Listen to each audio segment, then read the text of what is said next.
Hey, welcome everybody. Welcome back to In the Mouth of the Beast Below. We're on episode 3. Um, Pretty excited. Hopefully we're gonna maybe get on the ocean this session a little bit. Maybe we'll see or not. But it's gonna be exciting either way. Before we start on everything, a couple things I wanted to mention. So our tweet for the game. We already ended up getting over 5 retweets, so I'm actually going to flip this token over back to fortune. And then at 10 retweets, we'll actually flip it over to misfortune. Um, so very exciting stuff. You can find the tweet right there. Aside from that, I wanted to say a quick word about sponsors, which is also in chat. That's Fundamental RPG and Intrepid. Fundamental RPG is available for pre-order. It's a tabletop system. You can find that at coffee.com/raven/shop. That's available for pre-order until the end of the month, and then it will be released, so it'll just be available for order. But there's a discount for pre-orders. It's available in PDF and paperback. And the paperback includes shipping in the price, so you don't have to worry about paying extra or anything like that. And then Intrepid is adventuring gear for IRL or real life. So if you like outdoors wear, casual wear, or athletic wear, there's something for all those categories with an adventure or tabletop style theme. So it's really cool stuff. Check that out at the same spot. Just look for Intrepid instead of Fundamental. And thanks for that, host. What is this? Appreciate that. And I think with all that out of the way, I'm going to go ahead and pass it on over to Leland. Oh, hello. That's me. I'm that guy.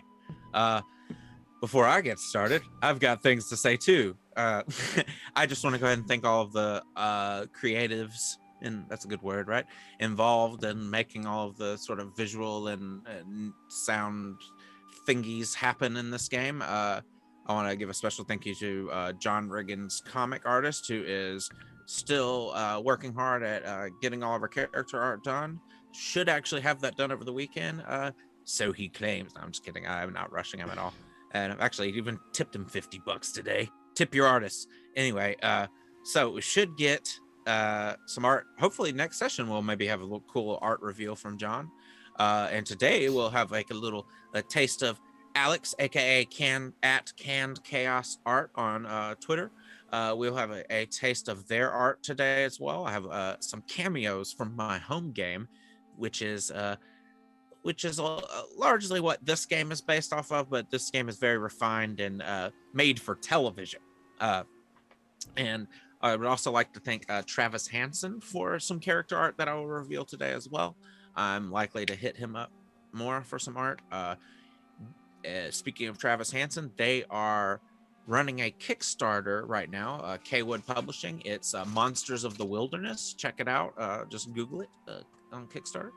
It is pretty awesome. If you play 5e D&D and you like having more monsters and more monster manuals, then go and grab it. It's actually illustrated by the guy whose art, the guy who drew the captain of our ship. So I will actually show that off today. But yes, he's got a very cool style. But check that out. You may have also seen Life of the Party Realities of the RPGer. That's a comic that he does, a very cool one-page web comic that's posted all over usually. Anyway, I'd also like to thank our host and producer, Raven Evermore, for the promotional materials, the overlays, and the Fortune and Misfortune tokens we'll be using today. And then for the sounds, I'd like to thank, you can find them in Roll20, Kevin McLeod and Tabletop Audio.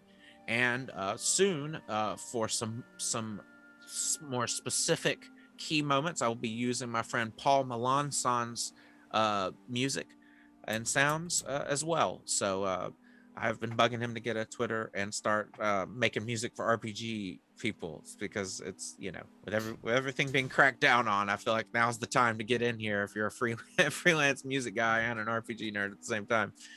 But anyway, hopefully he'll get in here with that. You'll also actually be, his character will be the one that'll be cameoed today from our home game. Anyway, so sorry about that. I ramble on quite a bit there, but I wanted to get everyone due credit. Oh, and of course, all the players.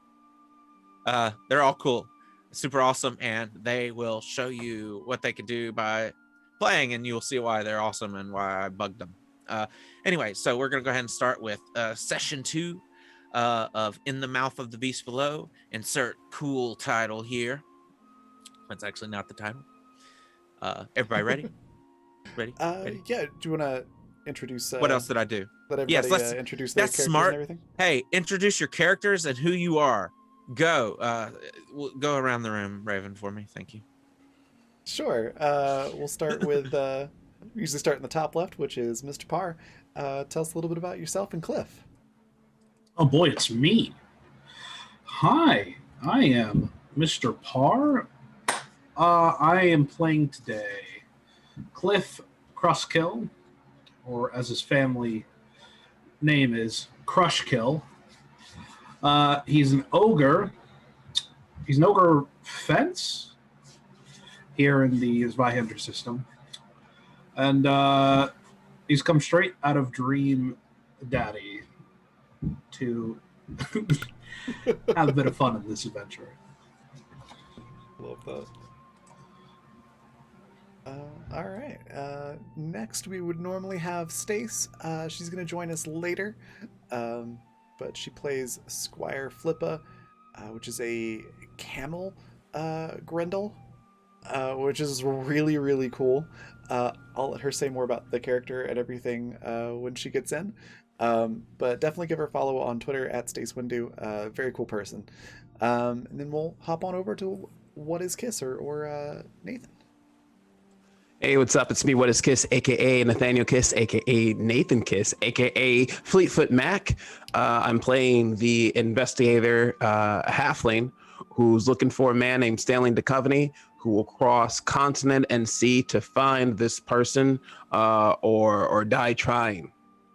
I'm happy to be here. You can find me on Twitter under What is Kiss and nowhere else. All right. That's all. Next, we'll hop on over to Nikki. Tell us a little bit about Daisy and yourself. Hi, I'm Nikki. Daisy is a halfling, I guess, beggar, peasant, who seems to really like telling people that she's a peasant. She's a peasant who acts like a beggar, because there's actually a beggar profession too. Oh, there is? Yeah, but Okay. so you can actually multi-class into beggar later on if this is really the path you're going. That's amazing. Well, she likes to pretend to be a beggar. I guess it pays well. Yep. And I'm Nikki. I am Nick Cool on Twitter. I've got a schedule up there of all the games I'm in. And that's it. It's a lot All of games, right. though, so it's not really it, let's be honest. And that just leaves me before we head back over to Leland. So I'm Raven. I'm the creative director for the Raven Evermore, which is my brand for all the stuff I do, from tabletop design, voice acting, art, tons of stuff. You can find out all about that at my Linktree, which is now in chat. And then I play Katanova, who's a Grendel as well. She looks more like a fawn. But the furry part starts at her knees and kind of goes down, so it looks like she's got leg warmers on, basically. And she's got big, like, Nicobolas style horns on top of her head.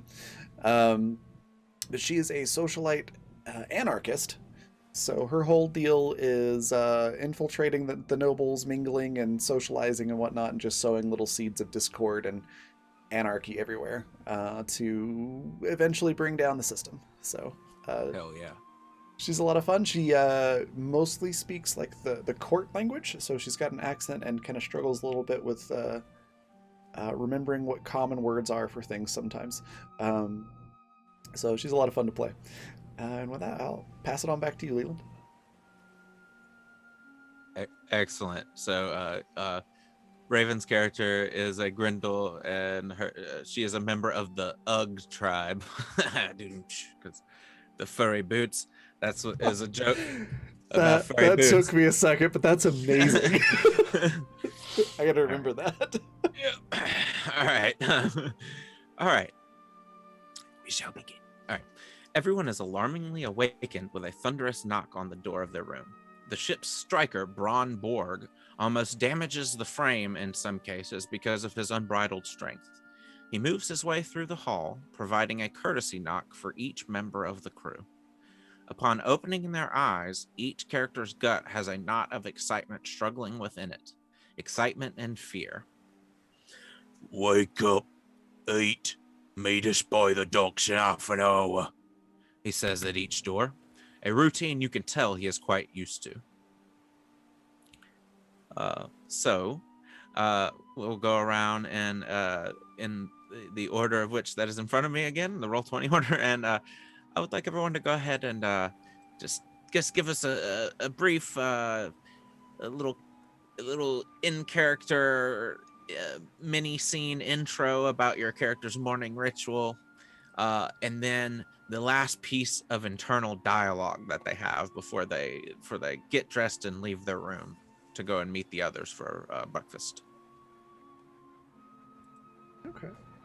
So we will start with Fleetfoot Mac. Go ahead and tell us Mac's morning wake up ritual and a little piece of internal dialogue that they have before exiting the room. Like almost every morning, Fleetfoot Mac wakes up at exactly the equivalent of like 4:23 a.m. Always that time, usually awakened in a cold sweat, stirred from their dreams. Most often in the midst of saying a name or reaching that like sort of epiphany moment, gone just as quickly as it came. Looks over to the side, and I guess there's like one of those like little window portholes that you can like kind of see like the slight shiftment of the horizon, the rocking back and forth of the boat as he kind of looks down at himself, just loosely covered in sheets. Takes out like a little stogie and kind of lights it up, inhales, and it's just that brief bit of light from the rapid glow from the stogie that he lit, and as it sort of slowly dims out as he exhales, and the smoke slowly sort of forms the shape Stanley Duchovny, as it quickly evaporates, dissipates in the air. A breeze takes it away. He begins his daily calisthenics and stretches in his small but taut and tight halfling body. Just Halfling lunges. Halfling lunges, the like squats, a foot and a half long. doing farmer carries with like tiny makeshift weights on each side of the stash, and just like right against the silhouette of like the light going out into like the vast open sea. You just kind of see him doing, I guess, like halfling tai chi or whatnot, trying to center himself before starting another day on a mission seeking Stanley Duchovny. It won't be like tomorrow, but it also won't be like yesterday, he says to himself in a small mantra that means nothing. He just thought of that. He decides to write it down. It's Dear Diary, got a new verse today. Oh my god. Mixtape's gonna be fire. Oh, good. I'm trying to. I mean, here I am trying to figure out what a mixtape would be in this medieval era. It's gonna be fire, as you said. Whatever it is, it's flammable. We've figured out. I don't know why I just had this mental image of like an enchanted piece of paper that you write music on, and when you throw it in the fire, it just plays the song. They're single use though. These tracks are hot. Ah. Oh, that's fantastic. All right, and so and to clarify, yes, everyone is like essentially just like sleeping on the boat. The boat's not quite, or the ship is not quite ready to sail yet, so that's why they say meet you down by the docks. You actually can hear lots of working and rustling around on the deck above and stuff as well. So we will move over to Cliff. Tell us about Cliff's morning ritual and their last piece of internal dialogue before exiting the room. So, you want to know about a morning with Cliff Cruskill? Well, if I've not betted anyone the night before, it starts off quite easily. Usually you'd get a view of the sun, but as I am in a ship, I can't do that this morning. Let's move to the next thing. Gotta have the right clothes, fit for the day. See, the most important thing about a businessman is how he presents himself, how he looks. It's gotta be the spice of life. So, you have to have your pants pressed. Nice ironed. Shirt open. Always. Dress shirt, nice, supreme, make sure it's clean, uncrinkled. Hair, comb over, get your oil. Get a comb to the side. Boots, don't touch them, they're all reliable. It shows character. Big black boots. Just perfect. Once all that's done, get your coffee. Breakfast, later. The first thing on your mind in the morning should be business. And as I step outside my room, I know there's always an opportunity to get ahead. Excellent. I love this character so much. I feel like you should be on an infomercial really like late at night. Excellent. Okay. I'm just imagining like the Crust Kills School of Business where you crush the competition. Oh yes. And exactly. All right. Best-selling that books. being a lesson. Yep. Best-selling books through intimidation. If you're not ahead, you're behind. That's true. This guy's got all kinds of internal dialogues before he's like always just hyping himself up in some way. All right, so Raven, go ahead and tell us about Kata's wake up ritual and thoughts.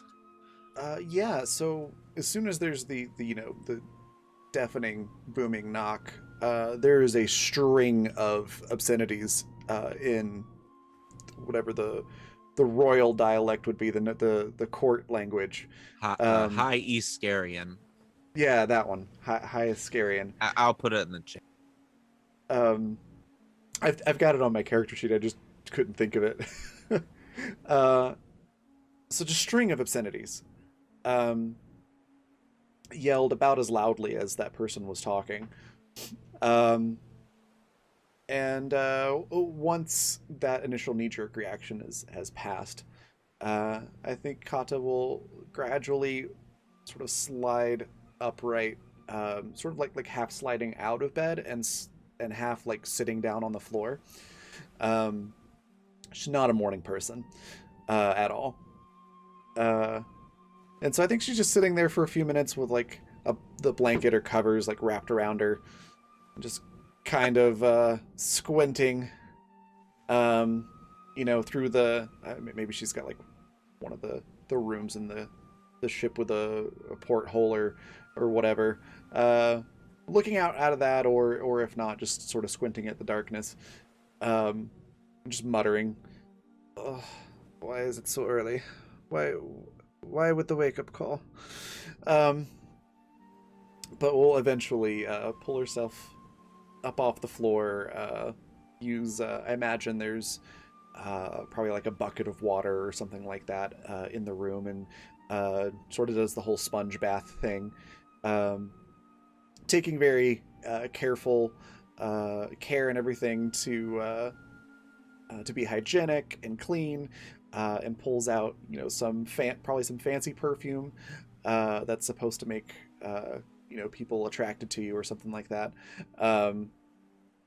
and is using that and just really getting yourself presentable and as seductive as possible. Her whole like femme fatale theme really coming into play, and she dresses in something way fancier than what she needs for this setting, but not quite what she would wear at court.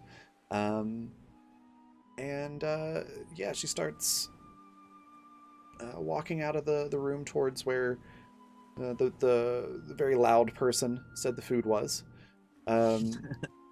looking around for the first person she can see, that kind of giving them a "you work here, right?" sort of expression.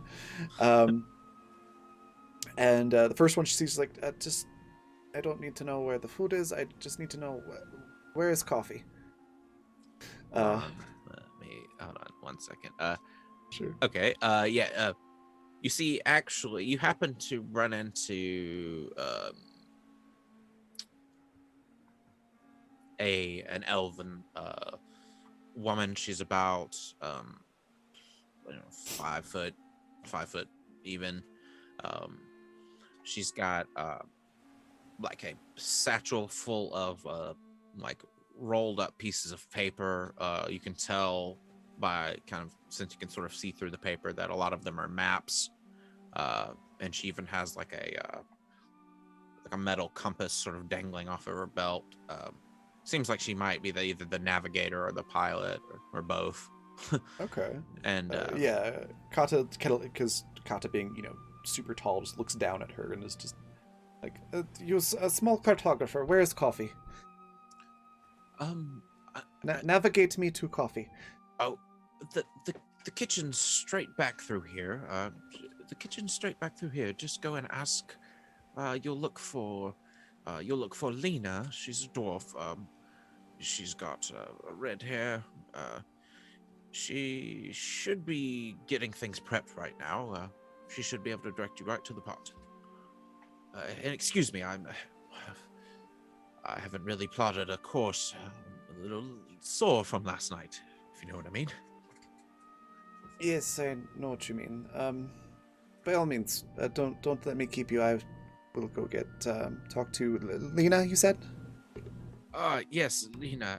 And she seems to have like a headache when you sort of maybe raise your voice a little bit too much, and she's like, Kata gives her sort of a concerned look and says, should I get you a cup as well? You look like you could need one.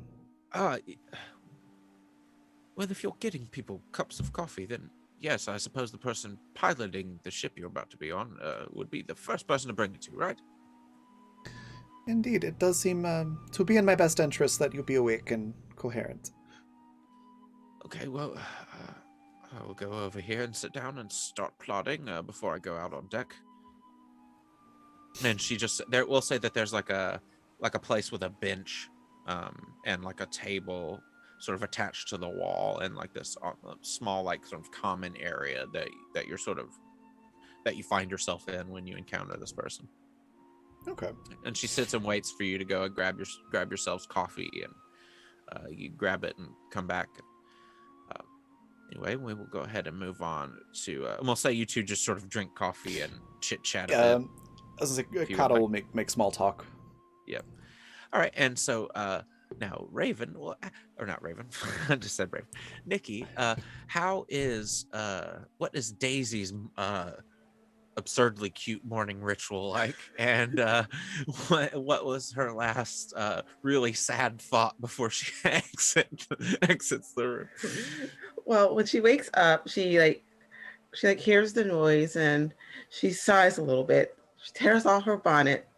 She has like a broomstick or something in her room, and she's actually really, I forgot what the trait is called in the game, but she's really good with it. Like, she does exercises. Like, imagine a workout montage. Agile, yeah. Yeah, agile. She's really agile. So there's just workout montage, and she's got this stick, and she's doing like twirls and flips and stuff with it as she gets ready. Awesome. Getting used to her new situation with, her severed hand and stuff. That's awesome. Yeah. She's Flying just colors. Yeah, she's doing really great with, like, better than you expect from the way she walks around. Then she will make sure she looks really cute. And right before she leaves, she's got this picture tacked up to next to her door, and she'll look at it sadly and sigh and stare at it for another moment and then walk out. Just thinking, it's like, I've got to remember you. I've got to remember you. And then she walks out of her room sadly, looking for food. Yeah. What was your friend's name who passed away recently? Oh my gosh, I gotta remember what her name was. Well, either way, the nameless her name friend. there. Yes, you did put a name down there, but I did.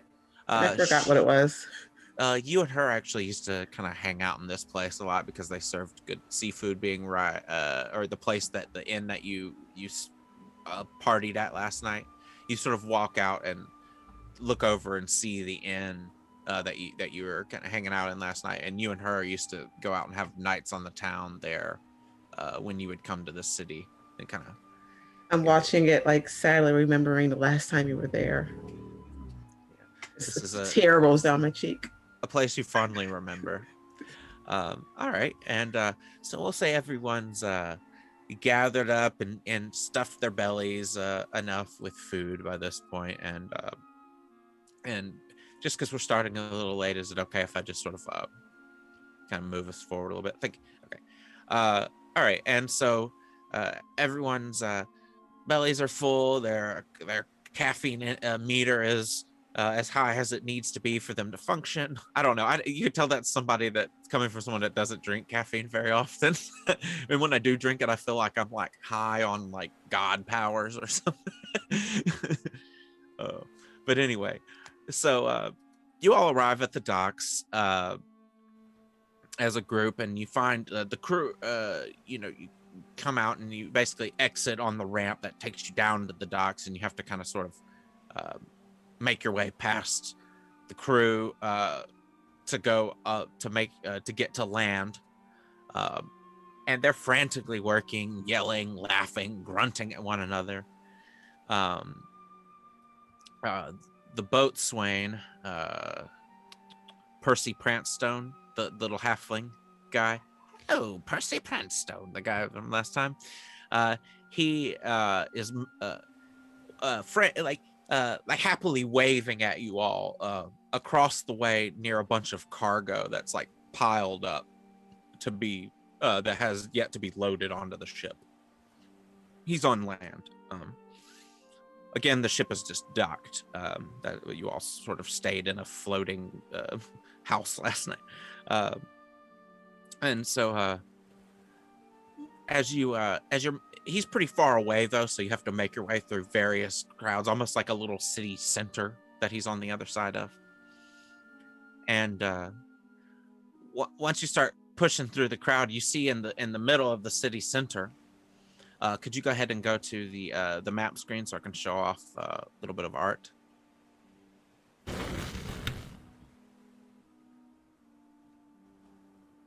Let me know whenever you're there. Sorry.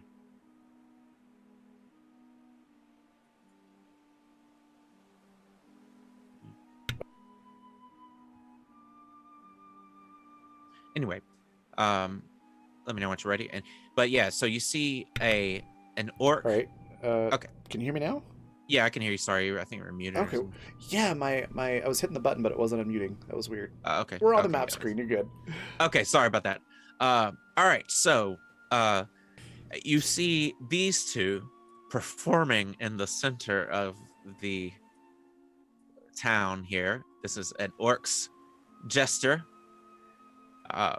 and is it his sidekick, or is it possibly just his equal partner? You may find out during their routine. This potbelly pig here.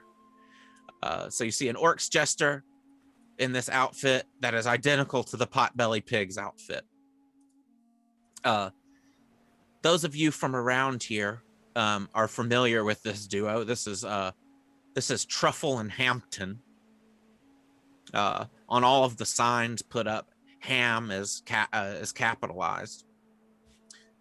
You see them performing by the docks, I guess attempting to lure sailors in around the ships as they dock to come and pay for a performance. Hold on one. Sorry, my puppy's making a bunch of noise. I had to get my partner's attention. All right, I'm back. All right, so they are performing this routine that involves the orcs running around juggling these like leather balls, and occasionally he'll drop one or fumble, and then the pig will catch it and then toss it to the side. And also, it seems like every now and then his pants fall down, and the pig jumps up and picks the pants up and puts them back onto the waist. it's obvious that the pig is more familiar with this routine than the orcs is. Either that or this is very carefully crafted and hilarious. Seems to be getting a lot of laughs from the passersby. And they're just doing this goofy routine. What is everyone doing while this is going on? Do you just make your way past it, or do you toss them some money in the pile where it's collecting, or Sorry, where is this happening again? this Like, has what part of happened? the Okay, ship? so you all came off of the ship, off of the ramp, and passed a few people onto land into like a little city center that's right by the dock. Oh, okay. And in that city, and across from that city center is Percy Prancestone, which is the boatswain of the ship, happily waving you over to a cargo loading space, where they seem to be collecting cargo from the inner part of the town. And it's a fair distance, and once you push through the large crowds in the area, then you come upon this performance in the center of town, and or in not the center of town, but this little open court area. Okay.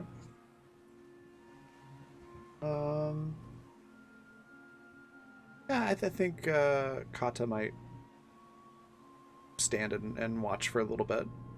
Okay. How about everyone else? Is this something that your character would engage with, that your character finds funny, or? Fleetfoot is on the way out of town. This is not about fun and games. This is not about swine picking up pants. This isn't about a fool dancing for ducats outside of a boat. I need to get off this landmass right away. Sailing to Coveney could be just off. Who knows where? I don't have time for this. No one does. You find this performance is so poor that no one has time for. Fleetfoot Mac does find the hat on the pig to be quite amusing. Yes. It is the silver lining in this very bleak noir world. This is like that pig has a hat. You have very keen eyes, so you notice the bells on each end of the end piece of the hat are shaped like mushrooms.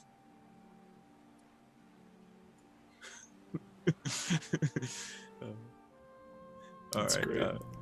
Wow. Are they performing for a long time, or would it be would it be unusual for Kata to stay there for a little while until they got done to say something to them? No, it seems to be that they're just performing like one routine after another, and each routine seems to be fairly brief. So they're doing like some rolls and some cartwheels now, and trying to juggle at the same time. And you, at one point, you even see Hampton the pig just like shake his head in shame, like when whenever the pants get completely caught around the ankles, and that seems to be what ends what motions the end of the routine. And the orc's Truffle stands up and struggles to get his pants pulled up over his waist, and says, well, how I got a joke for everyone. Just in my routine for the day. How do pigs share secrets with one another? With invisible oink. You get it? It's like invisible ink, right? But it says oink because the pig goes oink, and then you hear Hampton go.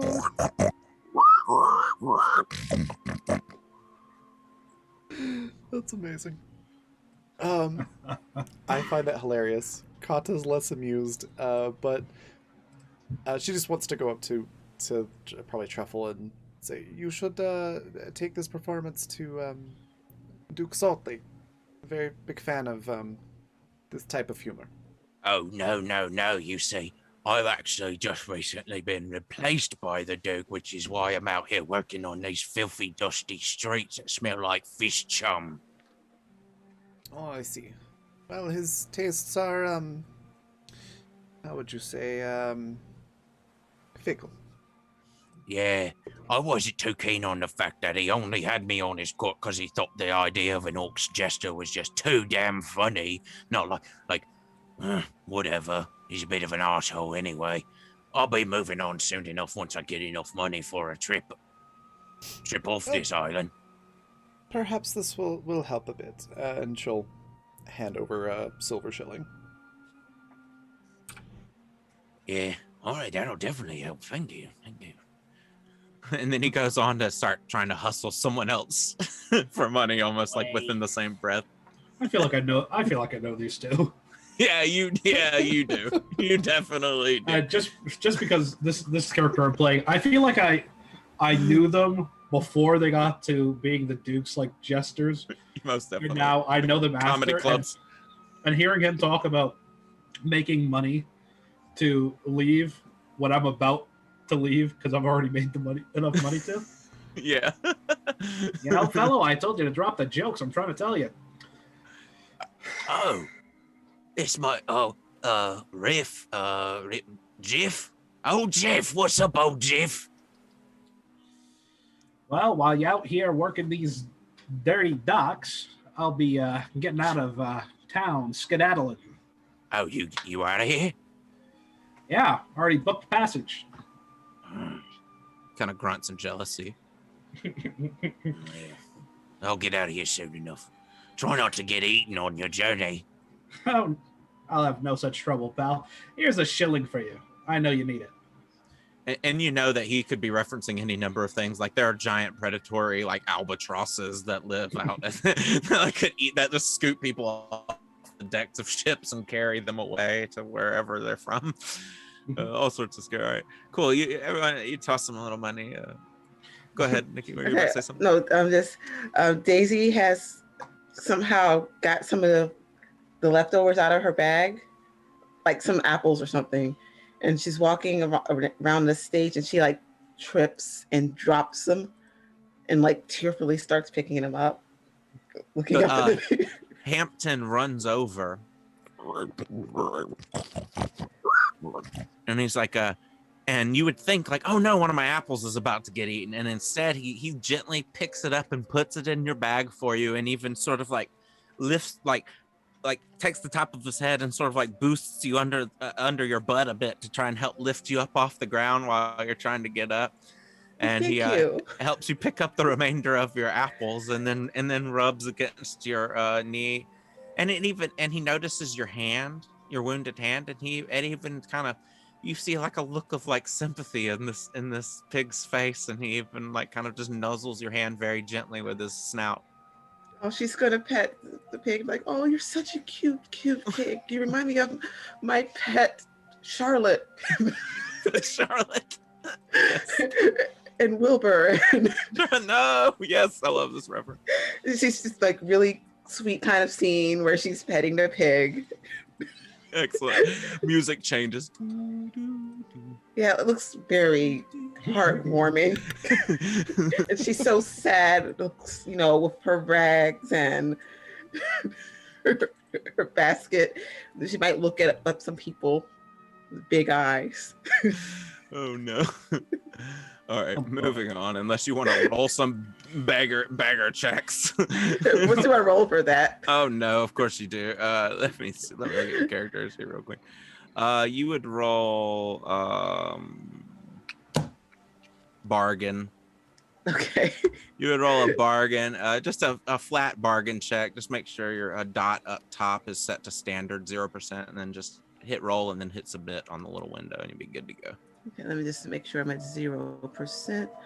No, I'm at routine. So. Oh yeah, everybody make sure your difficulty rating chart is set to 0% at the start of the game. Nice. And yeah, she's definitely going to try to get some money out of it. She's always trying to get money. And if anyone is imperiled or more, remove those as well because of your night's rest. Okay, what did that roll? Oh, that is a critical failure. Oh no. Oh no. Okay. Let me look at your character sheet real quick. Again, I just closed it, and now I need to look at it again. Well, I Hold on, think one second. Oh, you I'm look at moving. talents. Okay, yeah, hold on. You might actually have a talent here. I Roll think I sensitivity, do. Stealth. Okay, it just affects stealth tests. It looks like 10% for secret signs. Yeah, you don't have any talents that help for this particular thing. You drop 2 shillings into the dirt, and then they get like Oops. kicked by people, and a little kid picks one of them up. The other one's lost, probably stuck in someone's sandal. Well, can I cry? Yeah, of course. I don't on command. I don't. I don't know. I feel like that's a roll too. No, I'm just kidding. Yeah, sure. Yeah, your character being a peasant, of course, losing 2 shillings would be probably saddening for you. Yeah, your character starts kind of tearing up and crying. Everyone notices this. All right. Just go ahead. Just out of curiosity, since Kata and Daisy kind of formed a little bit of a bond the night previous, does Kata notice this? Notice Yeah, Daisy you're all crying? you're all still in a group, and I would say Mac would be further ahead, just sort of like looking back, like what, waiting for you to hurry up. Can Kata go over and try to like console Daisy, and then just look at the group around us and like shame them into donating to Daisy? That's a critical. I would say I would normally just say use a fortune token and have that be what this is, but because you critically failed, you actually can't use a fortune token to re-roll, so it doesn't work. People actually just give you all sour looks for trying to shame them and giving to the poor. Oh, They're busy Okay. today anyway. By this point, you all make your way over to where Percy is, and Percy's just sitting up on a crate, telling people what to do. Yeah, carry that over there. Yeah, carry it over there and stack that on top of that. No, not on top of that. Stack it on top of that. That's sturdier. It's made out of a sturdier wood. Can't you tell? Or are you a dumbass? Oh, hey, welcome. Man, that pig jester was hilarious. He should probably fire that other guy though and replace him. Hey, what's up, everybody? Hello, fellow. You sleep good? Can't complain, but could have been better. Yeah. Seas were pretty calm last night, so at least you weren't rocking about, falling out of your bed. I fell out of the bed. Oh, what? Are you okay? A little bit sore. Oh my god. I'm out of character. Out of gay. I'm just like, She didn't fall out of the bed. such a beggar. She's fine. Such a liar. Second nature for you, so I'm not making you roll the guile check in this case, but this guy's too busy to give you any coins anyway. Anyways, well, I just wanted to get you over here because, well, I had a good impression from you all yesterday when we met, and everybody else is either too busy doing stuff I told them to do, or they're way too incompetent to do whatever I need them to do right now. So yeah, our ship, me mostly, and the boatswain, I do all the transactionary stuff. We owe someone quite a bit of money for an exchange that we already set up for some new sales.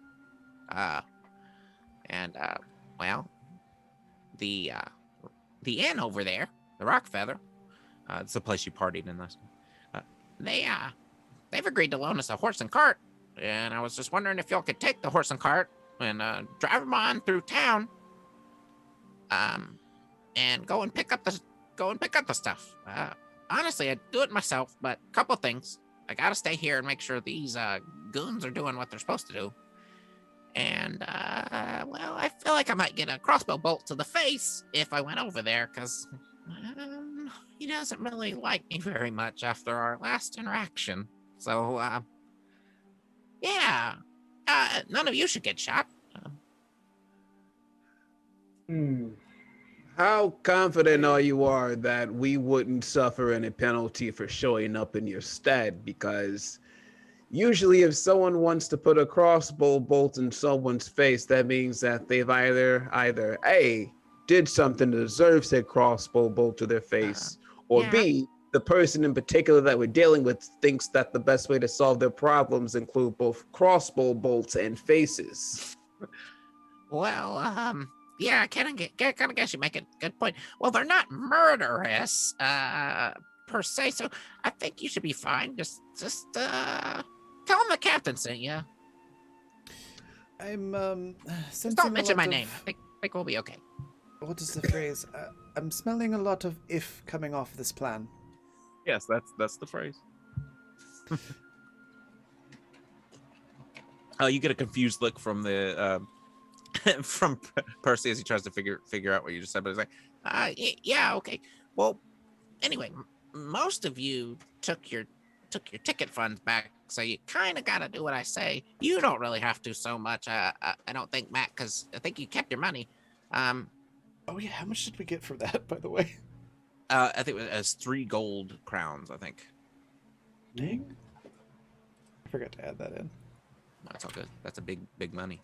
Yeah. What are we talking about? Yeah, 3 gold crowns. It's in the trappings section at the very bottom under currency. I think is what it's labeled or whatever. It's a lot for a peasant. Oh, I know, Yeah. right? Whoa, of course, I will do whatever. I mean, of course, within reason. You just hold your hand. I'm just gonna bank on this. You didn't even have to beg for it. I think Kata will look at him and he's saying like, you gotta do what I say. Well, I don't mean that in a rude I'm- way. Oh, of course not. I'm just saying perhaps there's some room for improvements to this plan. Yeah, I mean, well, listen, we need new sails. The thing's got holes in them. And so if you don't go get them, then I'm going to have to go get them. And then we might not even load everything up by the end of the day. And then we might not be able to leave tonight. So if you can think of ways to improve how you go and approach him, then by all means, I just need you to go and make the transaction, get the sails, load them up, bring them back. Then we'll put them on. You don't even have to worry about that. You mentioned that this person's ready to put a crossbow bolt in your face, so I would say that future transactions are ill-advised. Correct? Well, listen, I maybe done a couple. We were involved, and I may have done a couple of things I probably shouldn't have. I don't necessarily know if they would put a crossbow bolt in my face. It's just, it could happen, is all. I'm just suggesting that if you don't plan to do business with them in the future, then perhaps we could just skip the introductions, if you will, and go liberate these sales quietly. Well, we plan on coming back to this town, and they're pretty reputable tailor. So I don't know if the captain would want me to do that. Yeah, so let's not liberate anything if we can help it, please. All right, so go ahead. Sorry, I wasn't looking at I didn't have my Zoom screen open in front of me until just now. No problem. It was 3 crowns. Well, it sounds, my friend, like you did a bad bit of business, and there's nothing more that I hate than a bad bit of business. You need to tell me a little bit about the mettle of these individuals that you've done bad business with, and maybe I can smooth it over. Who knows? Well, it wasn't really. Okay, listen. I was in a relationship with Kino, and Kino and I got pretty serious, and well,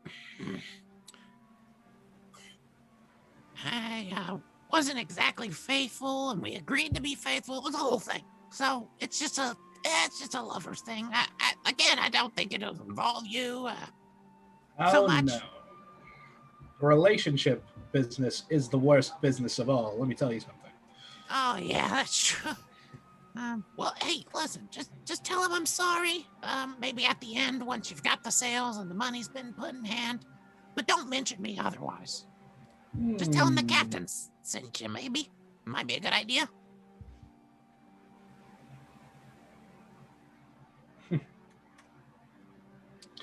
You're very sorry. Yes, very sorry. I missed the guy, man.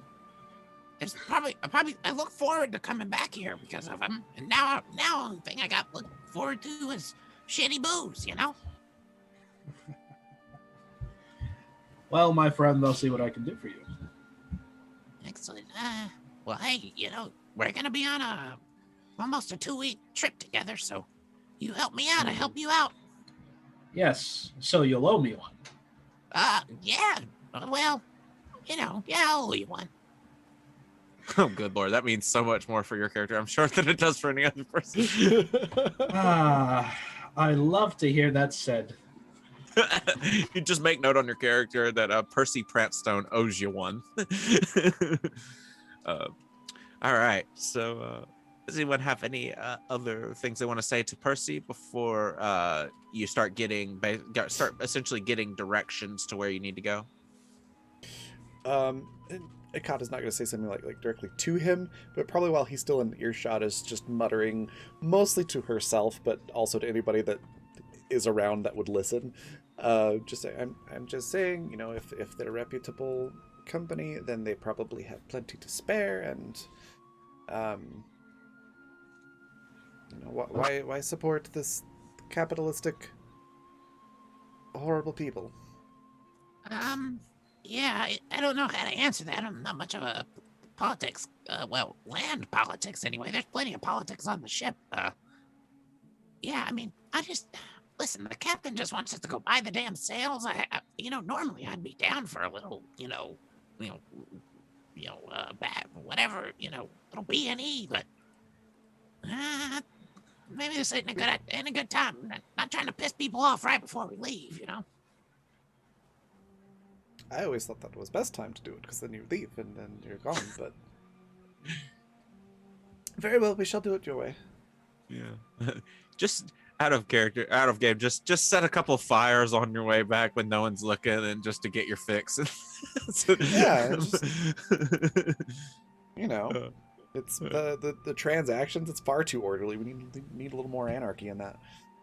All right, so we've got a horse and a cart get brought up by some of the other crew who bring it over from the inn stables, and it's a brown and white, like, painted horse, very sturdy build. Looks like he's well fed and well taken care of.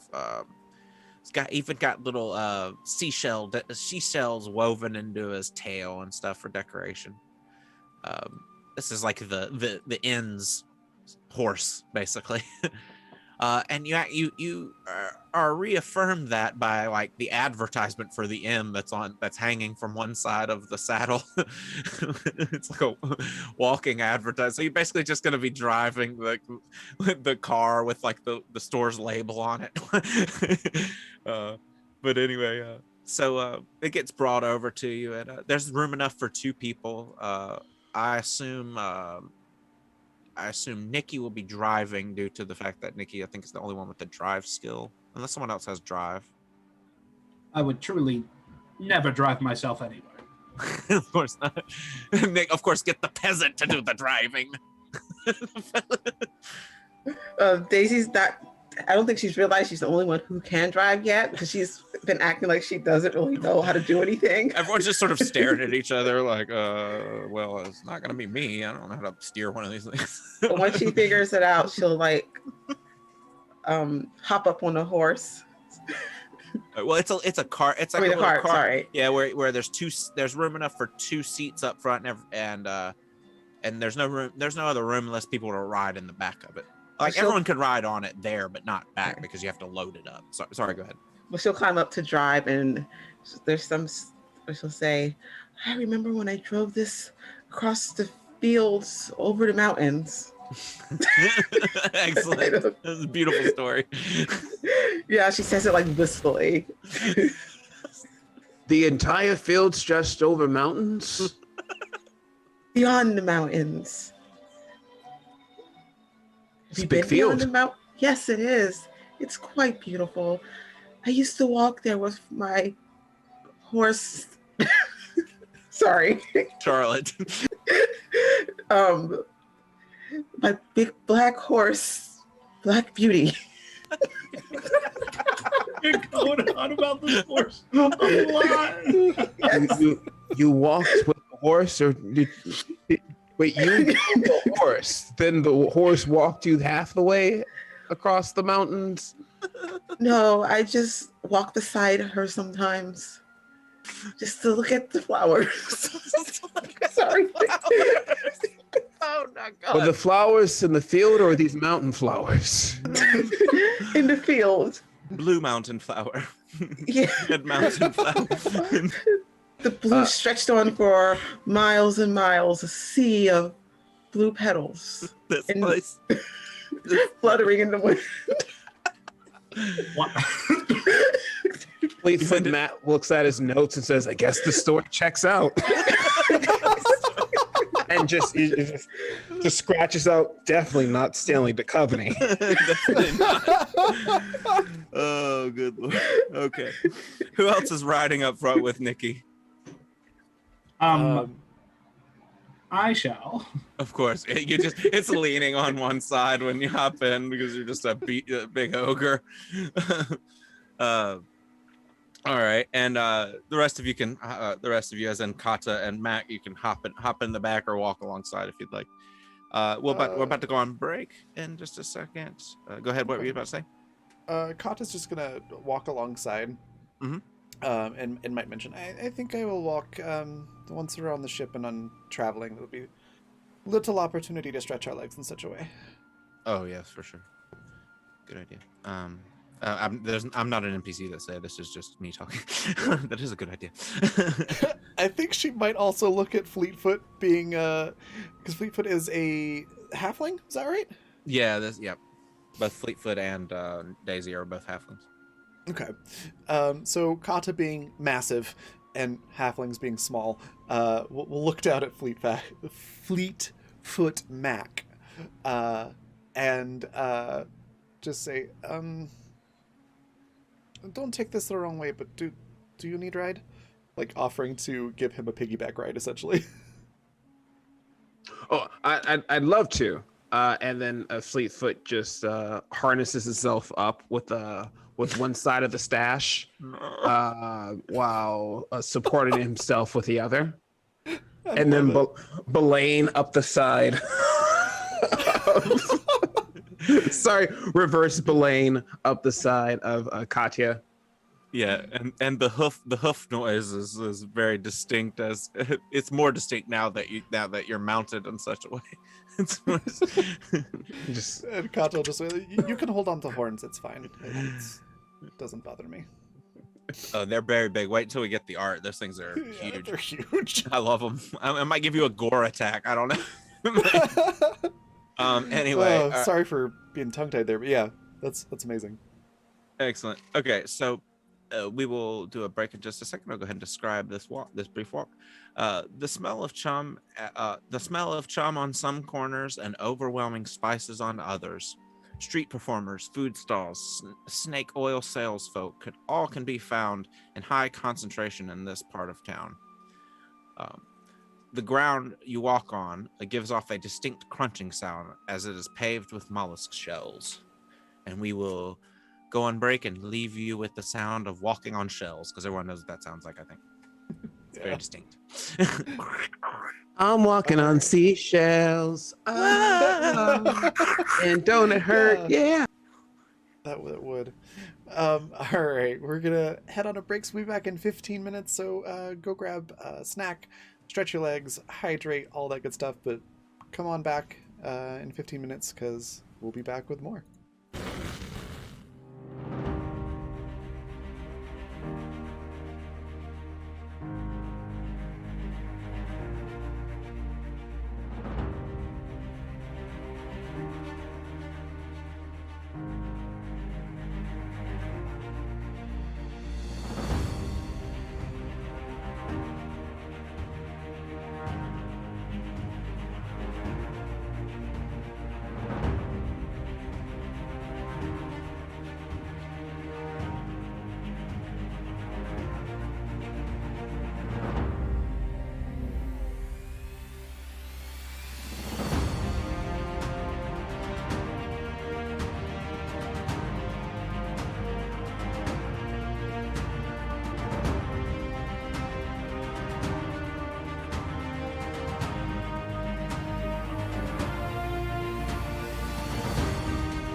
And we're back.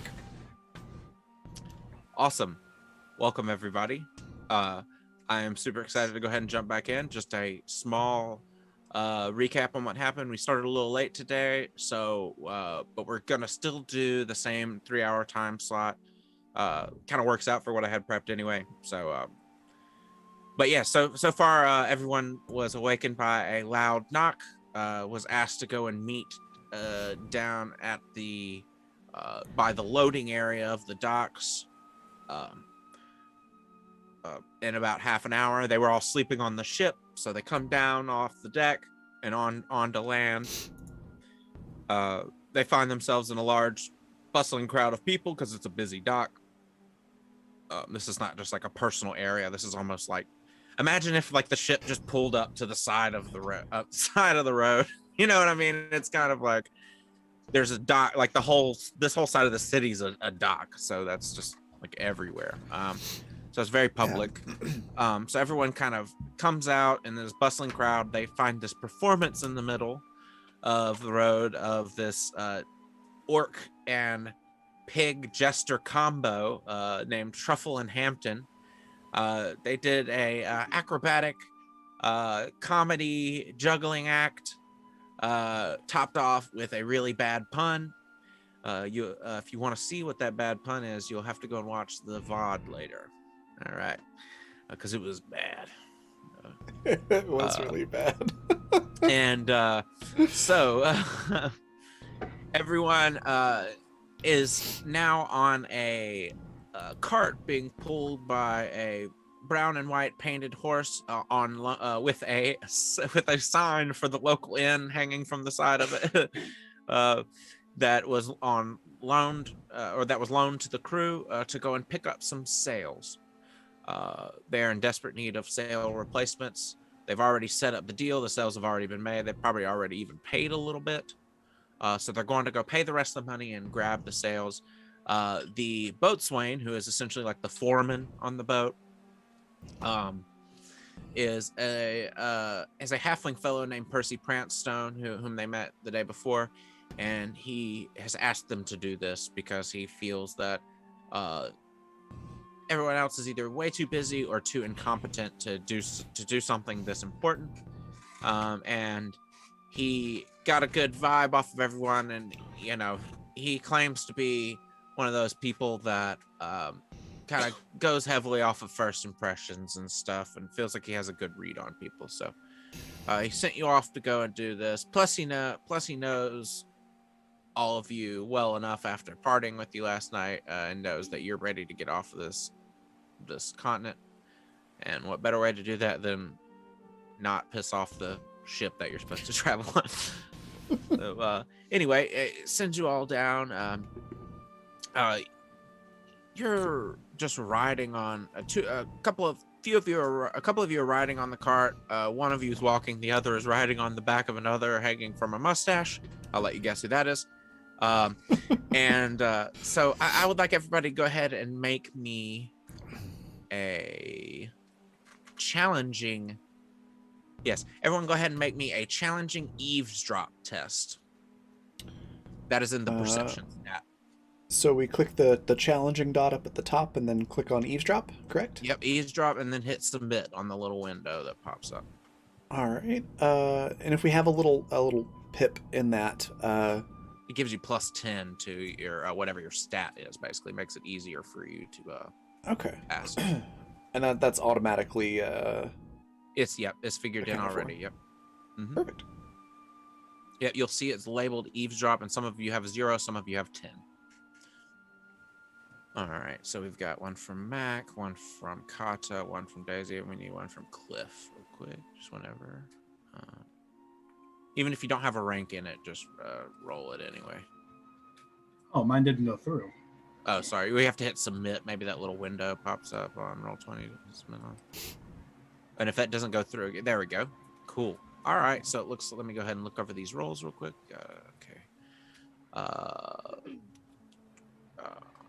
right, looks like yeah, the reason why you all got a -10 is because just the bustling streets and the loudness of the wheels and hooves both the horse and the grindle marching along on the mollusk shells.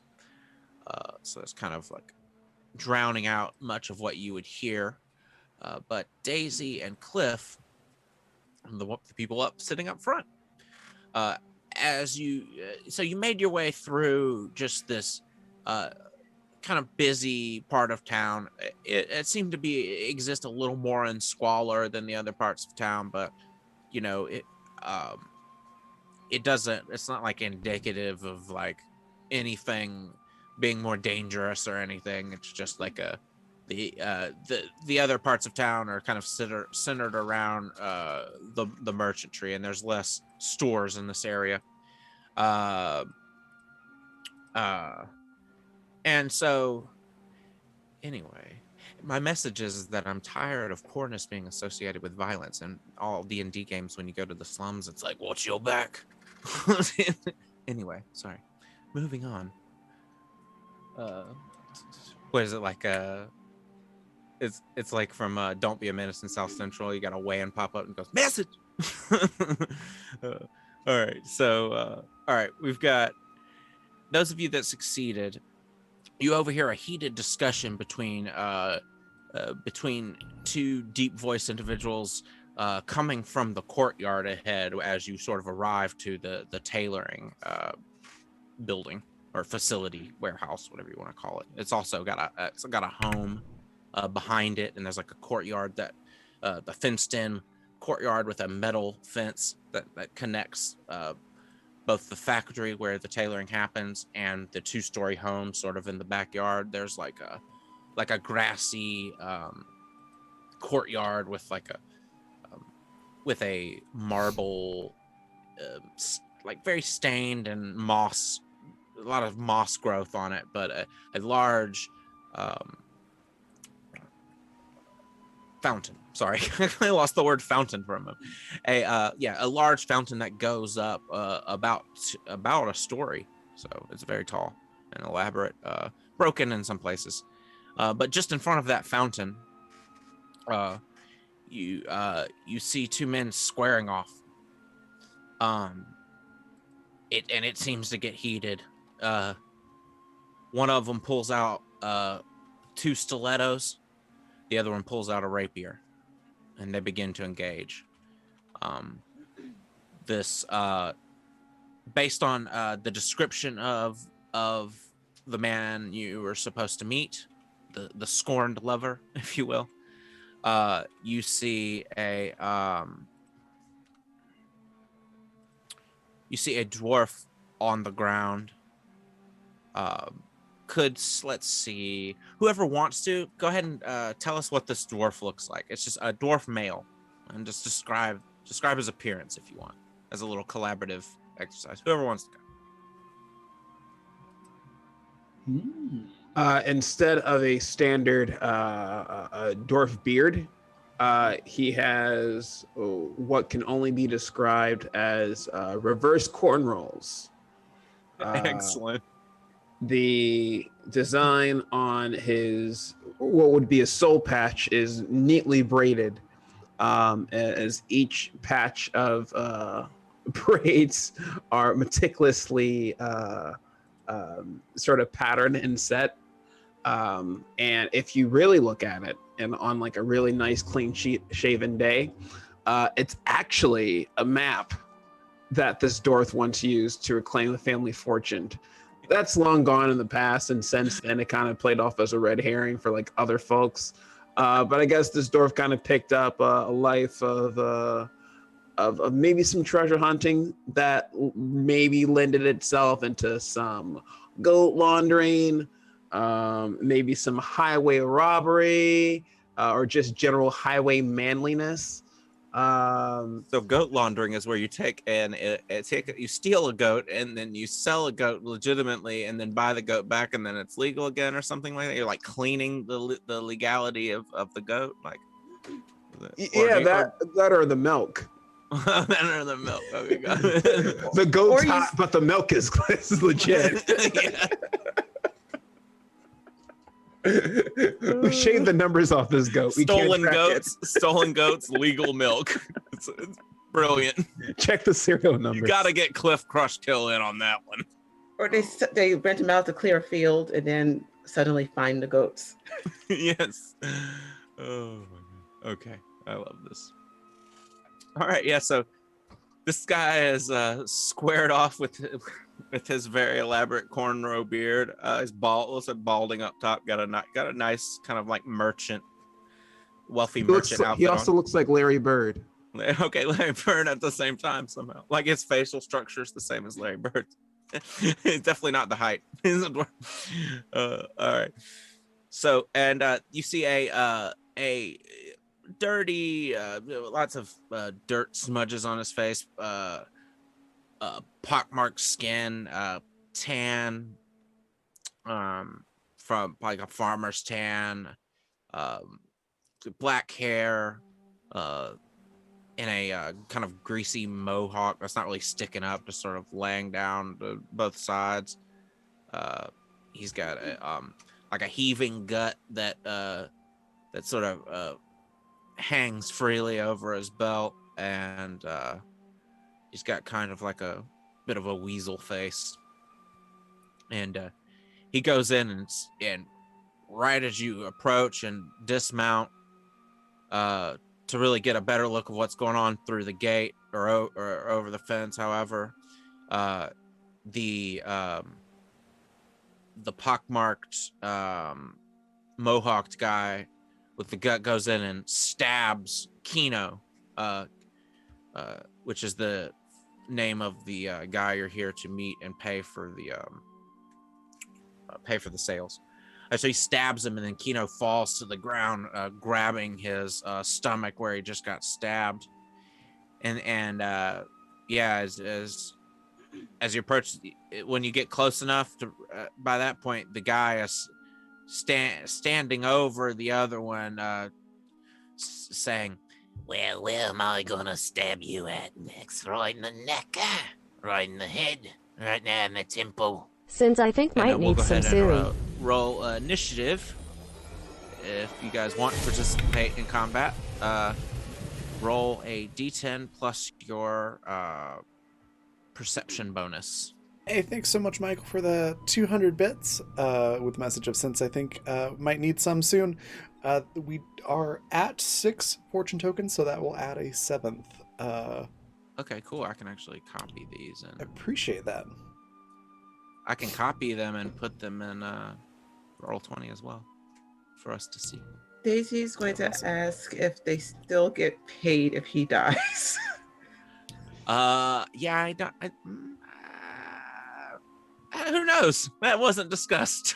I love that she's just like, no F's given. You know what I mean? It's like, we still get the money.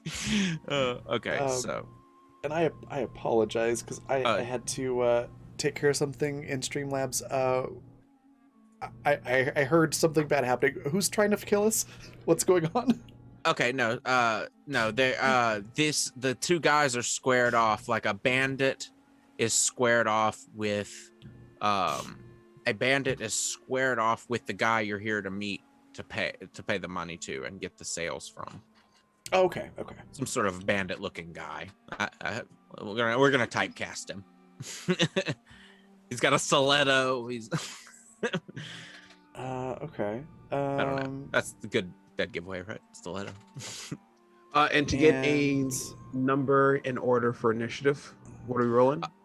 You're rolling a D10. All right. So if you want, you could go to talents and trappings, and you can see your initiative bonus there. It should say 3 plus PB underneath the empty spot where the number goes.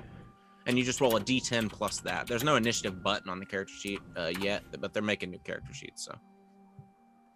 All right. I got an 8. That was a 1 on the D10. And who was it that rolled first? Cliff. 6. Daisy got a 10.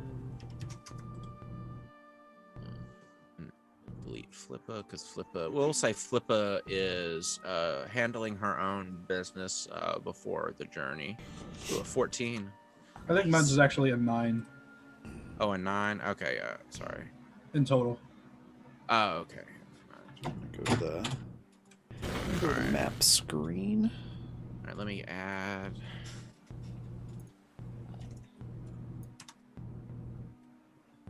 Kino.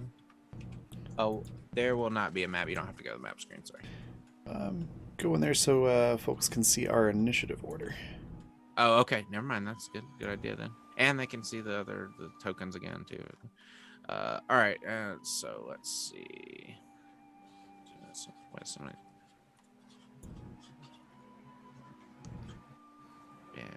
Okay, so that's everybody. Let me go ahead and roll. Sorry, just give me 1 second. What is this man's initiative? Okay.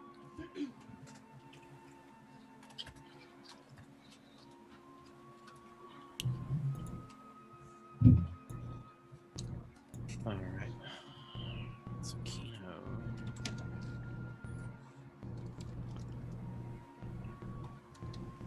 All right, cool. So let me descend in.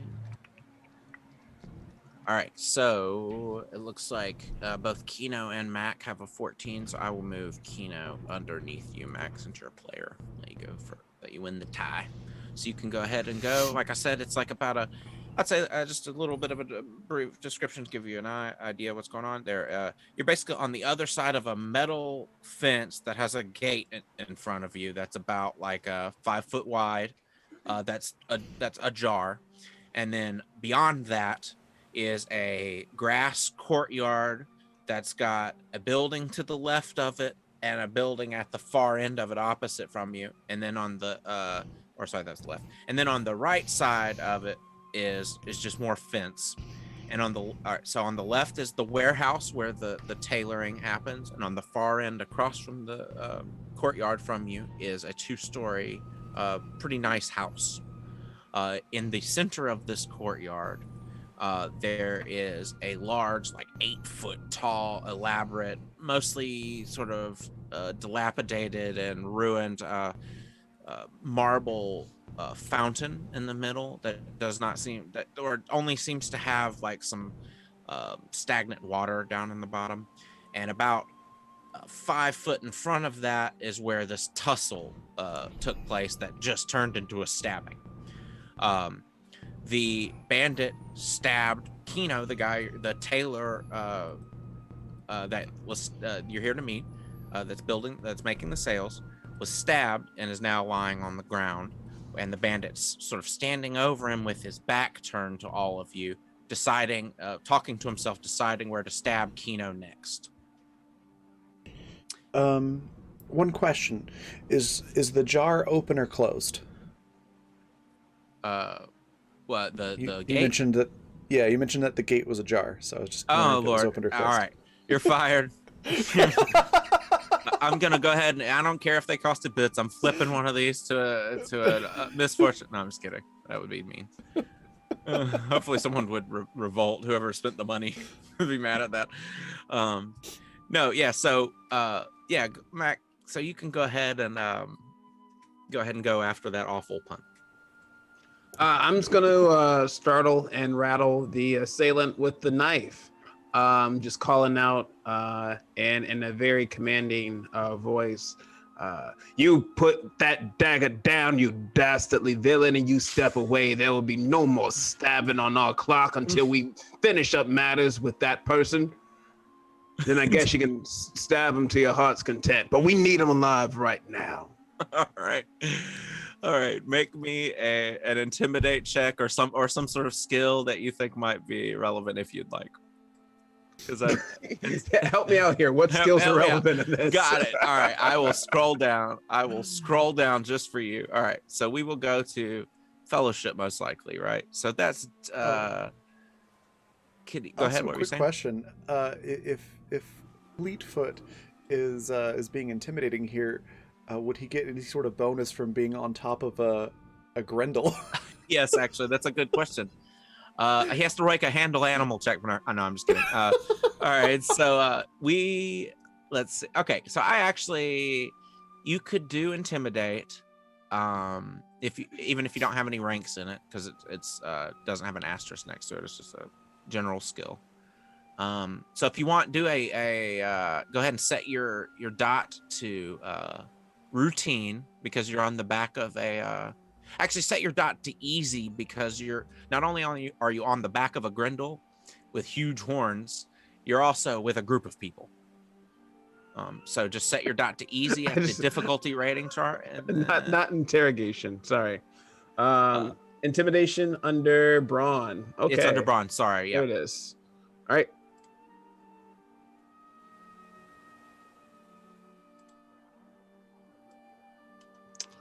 This could just be all resolved right here.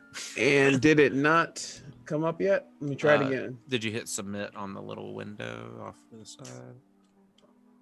Oh, there we go. Yeah, there little window. it is. Yeah. All right, nice. Okay.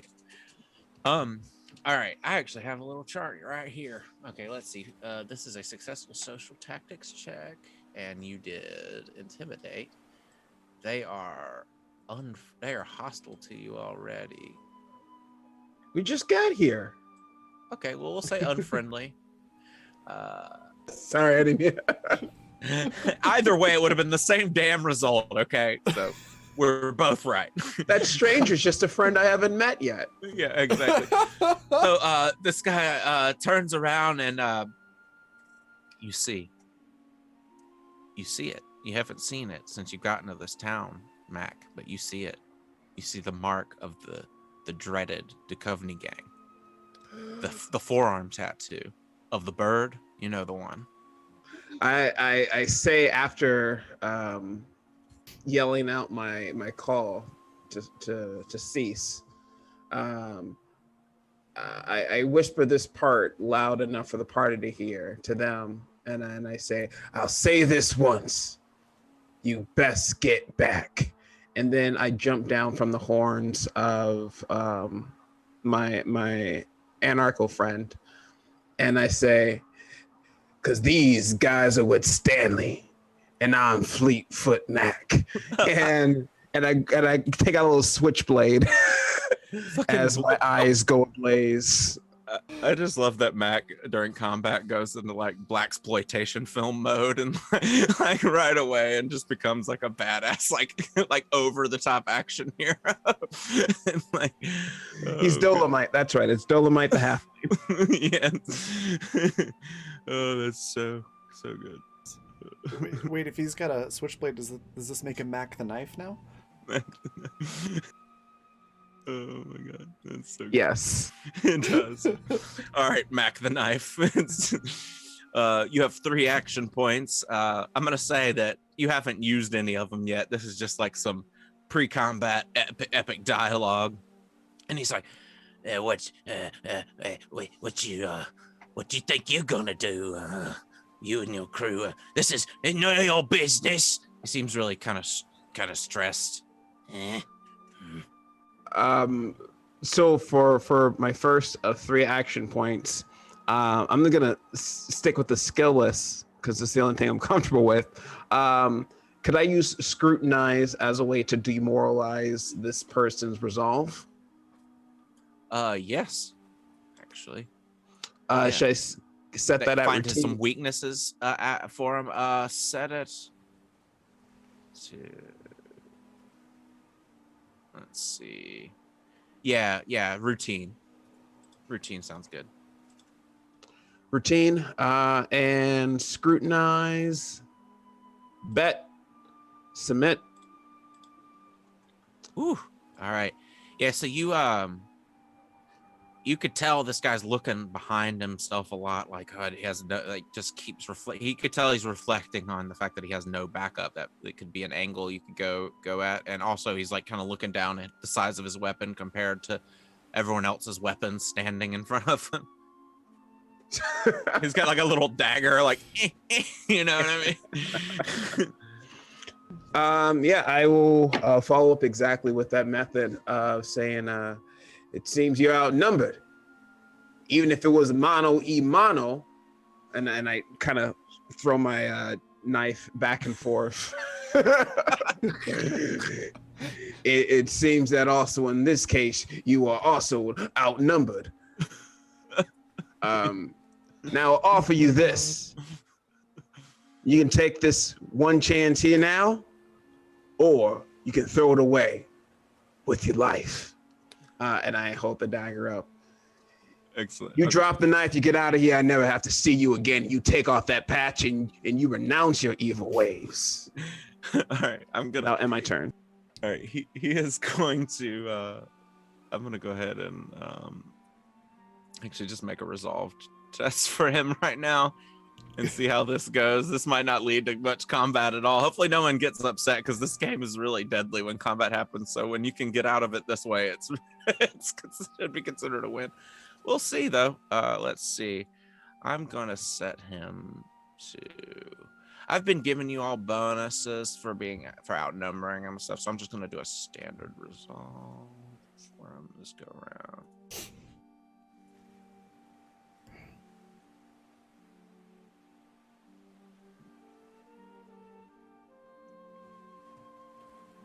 Okay, he's got. Ooh, okay, yeah. Yeah, he looks down at his tattoo on his arm, the bird, you know, the one. I actually didn't know what the tattoo was going to be until I was talking, and the bird came out. I don't know, maybe Duchovny's into like predatory falcons or something. But anyway, he like looks down at his tattoo and throws his stiletto down and just runs and hops the fence, like runs off.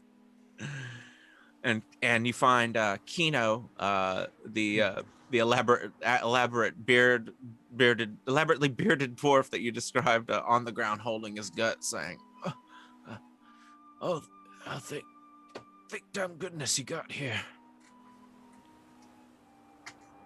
The moment that the bandit flees, Fleetfoot Mac sort of kind of like shakes it off and just kind of holds the knife by its fingers and says, "Whose knife is this? I had a staff in my inventory. I don't know where this knife came from. I don't know how to use a knife." He just kind of sets it on the ground and wipes his hands. We could say you just it was in your room this morning and you picked it up. It's like, oh, letter opener. Oh, I should return this before they find me. That's how they get you with those hidden fees at those ends. Yeah, exactly. Sir, you didn't place the knife back in the drawer before Evidence. you left I did this at the bank with the pen. I'm sorry. You picked up that booze, even if you put it back down. The weight sensor on there told us that you drank that vodka. All right, so so this guy just runs off, and Kino like stands up like and he's bleeding. Anyone have any bandages or anything?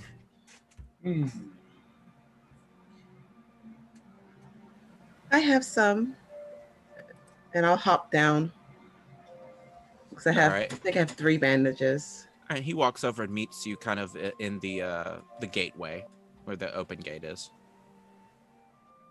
All right, and you don't need to actually roll. He mainly does it himself, but you just sort of can assist, like by holding the bandage while he turns around, sort of, and he just wraps his belly up a couple of times with your bandage. And if you have a bandage and someone's bleeding like that from like a wound like that, you don't actually have to roll to stop it. You just put the bandage on it. And I just mark a bandage off. Yeah, and let me change it to 2. Okay. Perfect. Thank you. Awesome. Daisy coming in here with the bandages.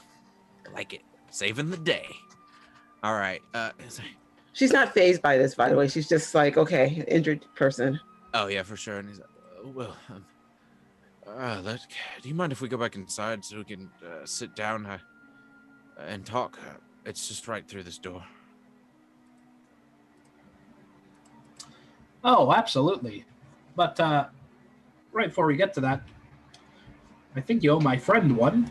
Just keep that in mind for future endeavors. Oh, yes. Yes, for sure. No, I will pay you just when we go in. More for you could get 10 bandages for what I'll pay you. Don't worry. No payment necessary. Okay. Well, for this part of it. We'll talk about that later then. Yeah, I kind of need to replace my bandages.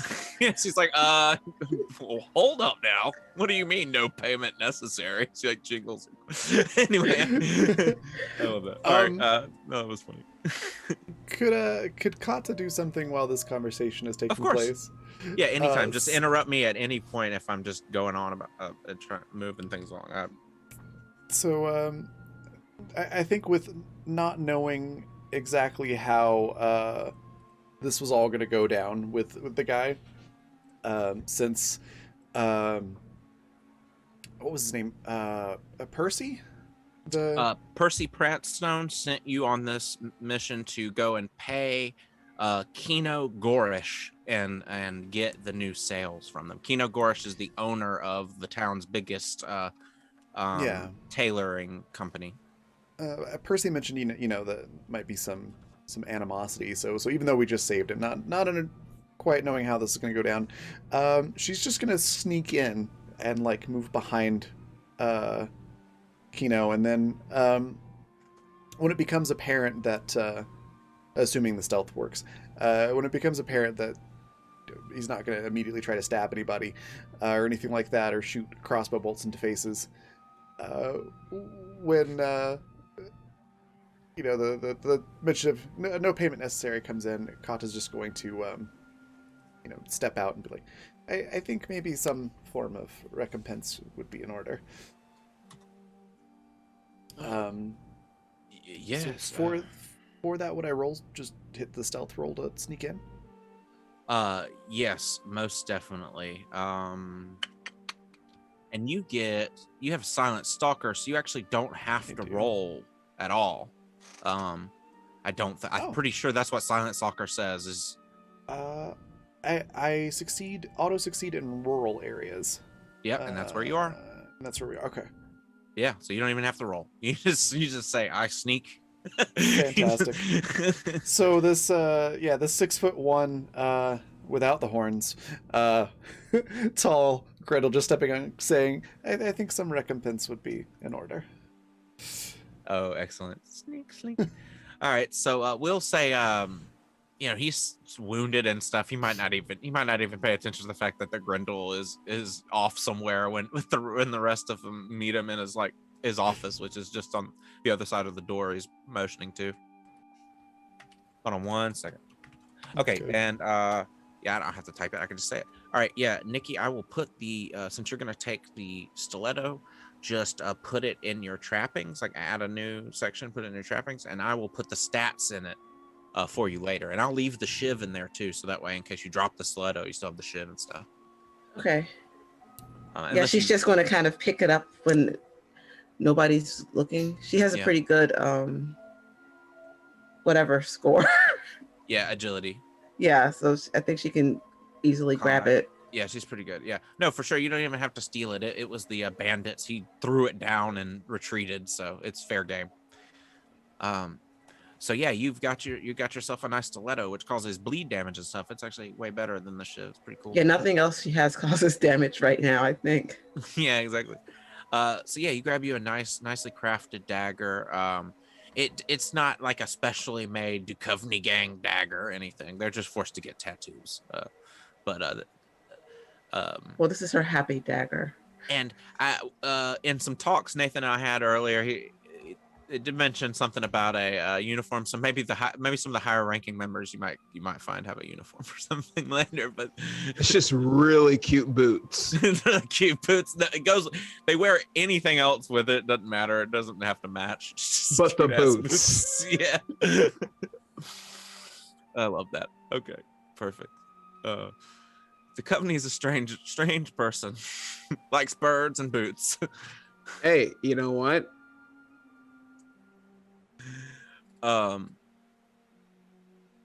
But yes, too bad you didn't beat the crap out of that guy and get any info out of him because he is long gone. I almost had Kata go like chase after him, but I was like, this is good. Yeah. Oh, you could have caught him so easily too with those legs. you and that freaking camel. If the camel was here, y'all could have just ran him down. Oh man, this is a cool thing. Yeah, cool. So All right, so I will. Let's go. So you're gonna. Where are you gonna sneak into, Kata? Let's go ahead and resolve that real quick. It sounded like the entire conversation was happening outside, and then he was saying, "Let's go into the office." So I Go in the think office. she's Yeah. gonna sneak through the gate and come up right behind, like get between him and the office. Yeah. And so that way, when he says, when you're talking about payment stuff, then she'll sort of like step out and talk like right behind him. Oh, he is definitely alarmed. Like, yeah. Yeah. Yes. Yes. Payment. Yes. I have no problem paying you. Are you here for some clothing or something like? Sales, actually. Perhaps some sort of discount on the sales might be in order. Uh, okay, yeah, we can talk about that. And it will say, everybody has like a chair that they can pull up. It's kind of like a large office with a fair number of chairs and stuff. Large enough, large enough and sturdy enough chairs in there as well for the ogre folk that he might be doing business with. Um, and so everyone kind of can pull up a seat if they want, and we'll say he's got like a fairly cluttered desk in front of him with a bookshelf behind him that's got a lot of little wooden statues, and he actually seems to have like part of the clutter on his desk is another little wooden statuette that he seems to be carving. It might just seem to be like a hobby of his or something. And there's like a fire going in one corner that has like a pot of something that smells savory and meaty that's cooking. And there also seems to be a pony keg that he keeps on his desk with the spout facing guests, with a couple of mugs next to it. So if anybody wants a mug of ale while they're talking to him, they can pour themselves one. Good Yeah, way to I butter think people up. I think Kata will help herself, sort of doing like a power move. So like walk, not asking, not noting it or anything at all. Just goes and makes herself a mug and steps back over. Like, Clearly of it's for me. course. Yeah. Excellent. Just really trying to like subtly intimidate this guy. I love it. So everyone's kind of around in a group at this point, and he looks at you all and is like, "Okay, so what were you here for besides being my savior?"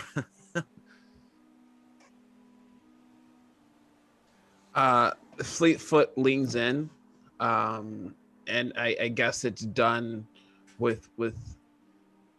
Do you know how like when a snake coils up, it's kind of like eerily like distributing the length of its body? I want Fleetfoot to stay like planted in the chair, but using every sort of inch he can summon and his upper body to extend his torso over into the face of Kino, just to say, how do you know the dealings and concernings with the guy named Stanley Duchovny? I haven't heard that name in ages. You heard it today. Yeah, I don't know. Yeah, you did mention it, right? Mention it. That saved your life, my friend. Yeah, I guess so. Yeah, the last time I saw Stanley, we went in business together for a little gambling operation down by the docks. Sounds on brand. I haven't heard anything for the business. Kind of went under. Maybe you're saying that. Oh, no, that definitely sounds like Stanley to send someone that low quality to try and kill me off. That doesn't say much about you. I suppose it doesn't. It did kind of take me down in one go there with that stiletto. Regardless, where is he now? Stanley, I don't know personally, but my line manager, I believe, is related to him. I could go and I could have them summoned. Yes, please. Just writing this down and So you were here for Stanley Duchovny, someone I haven't been in business with in a decade? Or? I'm here for Stanley Duchovny. I also want some sails for a ship, the Gallant Gale. No crossbow bolts needed, buddy.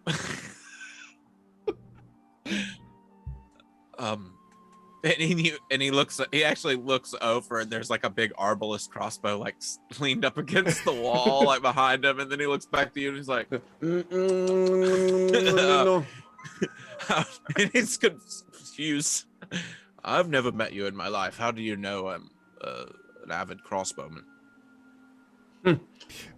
Fleetfoot Mac, star detective.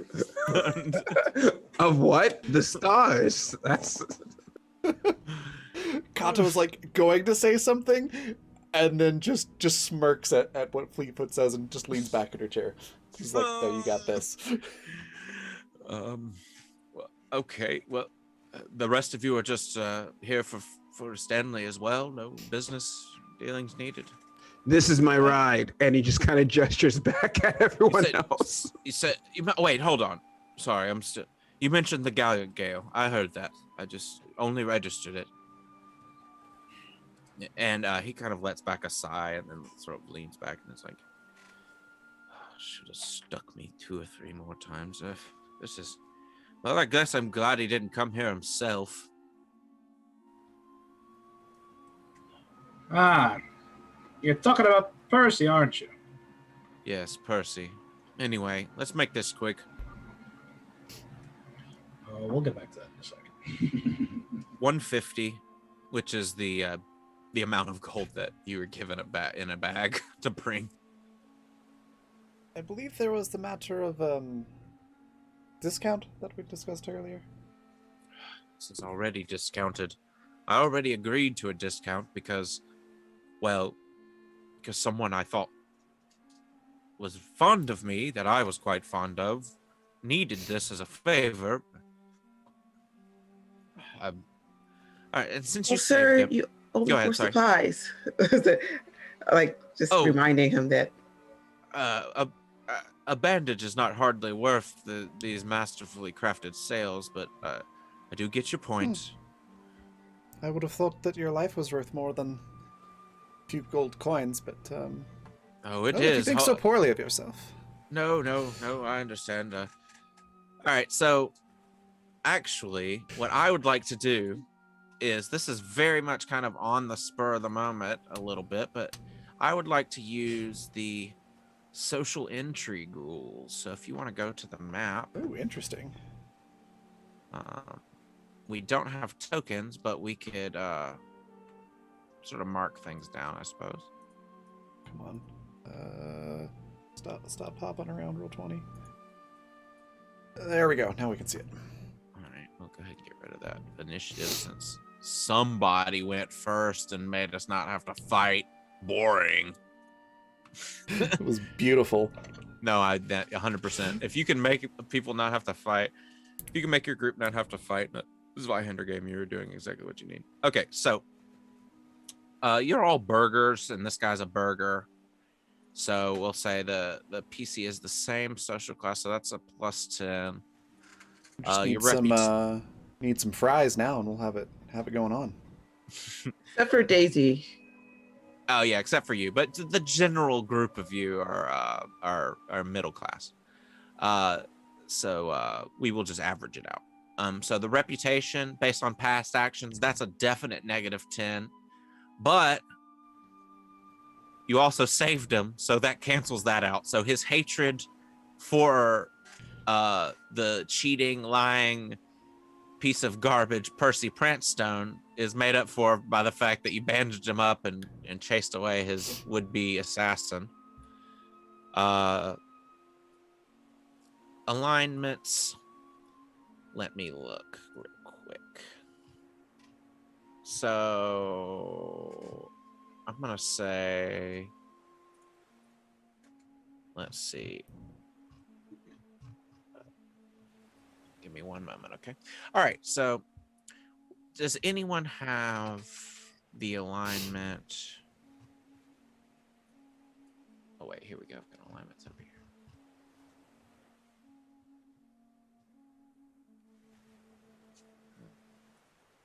Which one are you looking for? Sorry, I'm just trying to find it. Oh wait, I forget Roll20 has a thing. My bad, viewers. I am trying to look something up and I'm doing a bad job of it. Alignments. Here we go. Okay, so does anyone have? Let's roll D100 real quick. See what this guy's alignment is. Does anyone have? Should we just name our alignments and go from there? No, we got it. Does anyone have Independence and Rebellion as an I alignment? do. Oh, wow. Okay, cool. So your alignment is the same. So that's another +10. And the total number of NPCs is affected. Okay, favorable. We'll have. Okay, so we're gonna say you're all gonna be rolling out a +20 because of this. Okay, so if anybody could basically just put their character's initials with the freehand drawing tool into which skill you're going to roll for this test. This is a social mechanic, a social combat, social intrigue. Let's see here. Another word. So we've got bargain, charm, guile, interrogation, rumor, leadership, and intimidate. This is essentially going to represent the whole of your conversation when trying to talk this guy down and even get him to accept the money from Percy. It might seem irrational, but love is not rational. So Even if I want to talk to him about Percy. yeah, and we can do that too. I just would like to do this kind of mechanic thing, and then at the end, sort of the end results, then we can do a little bit of what you said, sort of along with your role, if that's okay. Yeah. I could So tackle this 3 ways. So yeah, just mark whichever one you want to use with your initial. As opposed to using bargain. So this is kind of a little fun group thing. We will have character tokens next time though, once all the art's made, and then you can just drag your character token into the spot. And this art was made by Constance Turner. You can find as my partner. You can find her on twitter.com/_oldwelshwitch_. She's a graphic designer. She designed this for my Zweihander shows, essentially. And it's also free too if you want to just go to my Twitter page and steal it somewhere, which I'm actually planning on posting it and posting it on the Drive-Thru RPG at some point, this whole pack of things. So if you ever find yourself running a Zweihander show, you could use some of these things. These things were also originally designed by Dustin over at Tabletop to Keyboard. Check them out. They run a bunch of Zweihander stuff too. All right, so we've got what is that? Fleetfoot Max. Final Fantasy Men. Final Fantasy, yes, exactly. Final Fantasy Mate. All right, anyway, oh, that sounds geeky. All right, so who did we get? Who are we missing? Sounds Daisy. like a super advanced chess move. Do you have any of these that you would Checkmate's want? Final Fantasy Mate. Oh, I know, right? Sorry, you're muted, Nikki. Am I still muted? Yeah, is there any of these skills on this list that you have that you could find yourself rolling? Let's see, bargain, but looks like bargain is chosen. Anyone? Cliff, you said you could do a different one, right? Could you pick a different one so that way Daisy could do bargain? She actually has a rank in it. Unless you don't have a rank in something else. Sorry, muted. I have ranks in bargain, guile, and rumor, so I can do rumor. Yeah, do a rumor, and then we'll put Daisy in the bargain slot. All right, and Hey, sorry, I kind of messed my screen up. I can't find anything on there. No, it's okay. I'm moving. It's all good. All right, so I erased stuff. Oh, you erased it. no, I moved it actually over to rumor. I just Oh, you dragged moved it. it. So if you want, I will just go ahead and just move things forward. I'll put the Daisy Flora. All right, so Daisy, roll a. So actually, everybody, just to go ahead and get this out of the way, everybody go ahead and put yourselves at easy plus 20% up there at the difficulty rating chart. Make sure Okay. you're on the skills and attributes tab, and then just we'll do this one at a time. So Daisy, go ahead and make your bargain check. And that is should be under fellowship. I will make that. I'm having trouble pulling my sheet up. Oh, it's okay. I can roll it for you. Okay. Give me a second. No problem. Yeah, roll 20 sometimes will give you some problems. If you might reset, do a reset or whatever, refresh. All right, so I'm gonna say that this is diplomacy too. So if you were imperiled, then you would bypass it in this case. So I'm gonna go ahead and make sure you're set at 20, and then we will do bargain. Sorry about that. All right, and then so let me switch over. All right, so we'll make note of that. And then so Kata, go ahead and roll your guile All right. at a +1.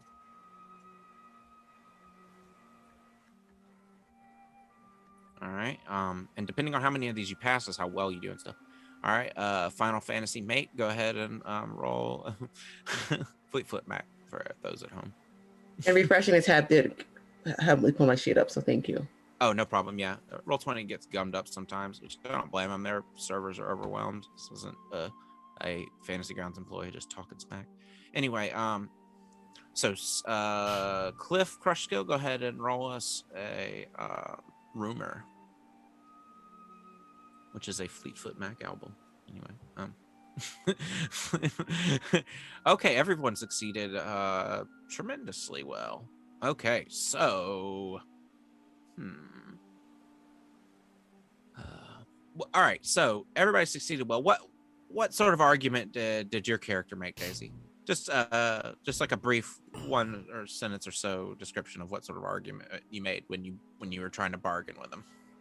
Just trying to haggle in general or something. Anyway, go ahead. I don't want to give suggestions. Well, I mean, we did save his life. Yeah, okay, so yep. And we did chase the person away that was bothering him, who's probably not going to come back. Excellent. And it's just this ragtag group of people, they could have been killed. Exactly. You just totally pressure him about the whole death thing, which I imagine a few people are going to do, but you're also talking money at the same time. You're like, yeah, come on, just how much of a percentage is worth? And I'm small and afraid. Oh no. All right. So Kata, what sort of argument are you going with your guile, which would be lying, by the way, or deception in some way? Deception. Oh, okay. That's actually a little bit different than what I thought it meant by guile. Well, if it could also mean probably a couple of different things. I was thinking more like. You could also be suave too. Yeah, that's kind of what I was thinking. Or I guess it could be a little bit of a hyperbole or exaggeration or something as well, instead of just like a flat out lie. Yeah. Oh, for sure. Yeah, that would be a good way to put it. Yeah, you're doing a bit of charm, but you're doing a lot of over exaggeration as the basis for your charming. Okay. Yeah. I can roll with that. No pun intended.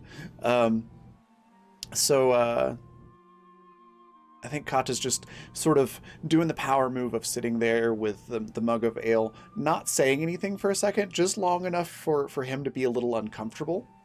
And during that pause, she's just staring at him over the rim of this mug that she's got up to her mouth. And then she'll raise an eyebrow when he seems, unwilling to give the discount, needing some persuasion. And she'll just give him the... wow, that's a ballsy move kind of expression on her face before gently setting the mug down, clearing her throat, just taking her time.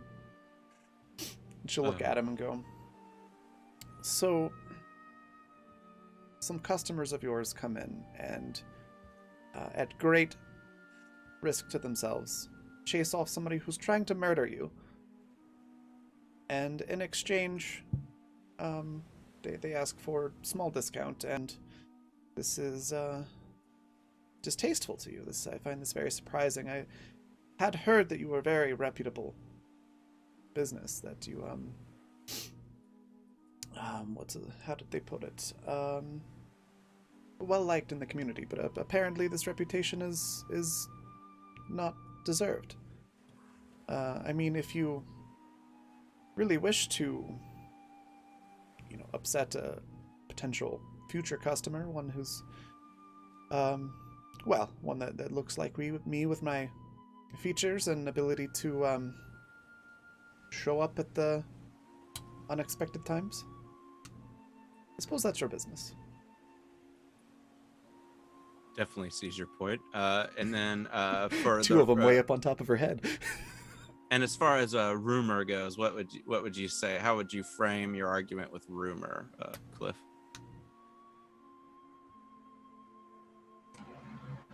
Oh, I remember, did you? Okay. Well, for me, yeah, Cliff's just gonna lie his ass off. He doesn't mention saving his life, any of that nonsense. He's here for really one express thing. Starts talking about Percy. I'm just gonna. I have like way too much in my head about this, so I'm just gonna summarize it. Go for it. He just talks about Percy, and he gets a wistful look and starts relating to him, and tells him about a long past love called Tanaya Schwain, who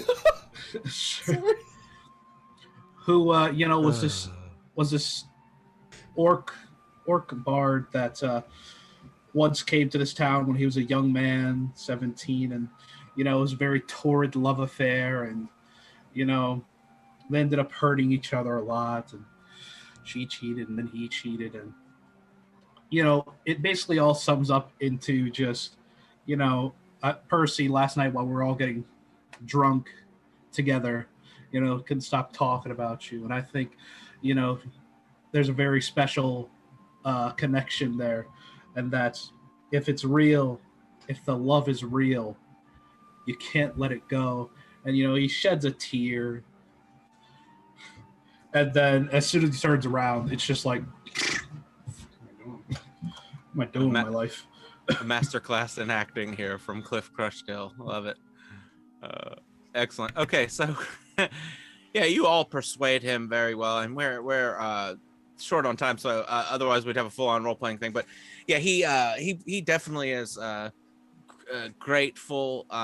Still has a sour look every time you mention the name Percy Prancestone, and but hands you over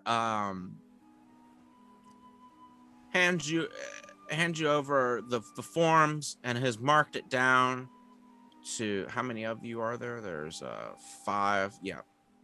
I want to include Flippa in on this, if that's okay, just so distribution of certain things are fair and stuff. Because it's not her fault, she had to miss. But anyway, so 15 extra gold coins to split among you, so 3 more gold crowns for everybody, basically. So it gives you a 15 gold coin discount off of the 150, and you can just keep the remainder. Oh, can I have thrown in just an extra little speech, basically the whole if you don't see your loved one off, you'll regret it forever. Oh no! Okay, yeah. This guy's gonna have some deep thought. Gonna be a deep thought after y'all leave out of here. Existential crisis mode awaits. Listen, I'm like Rumpelstiltskin, all right? Excellent. So you all take your extra 3 gold crowns each. Let me go ahead and real quick just put one in Squire Flippa's bag. Hold on, sorry, her saddlebag. Because she's a camel.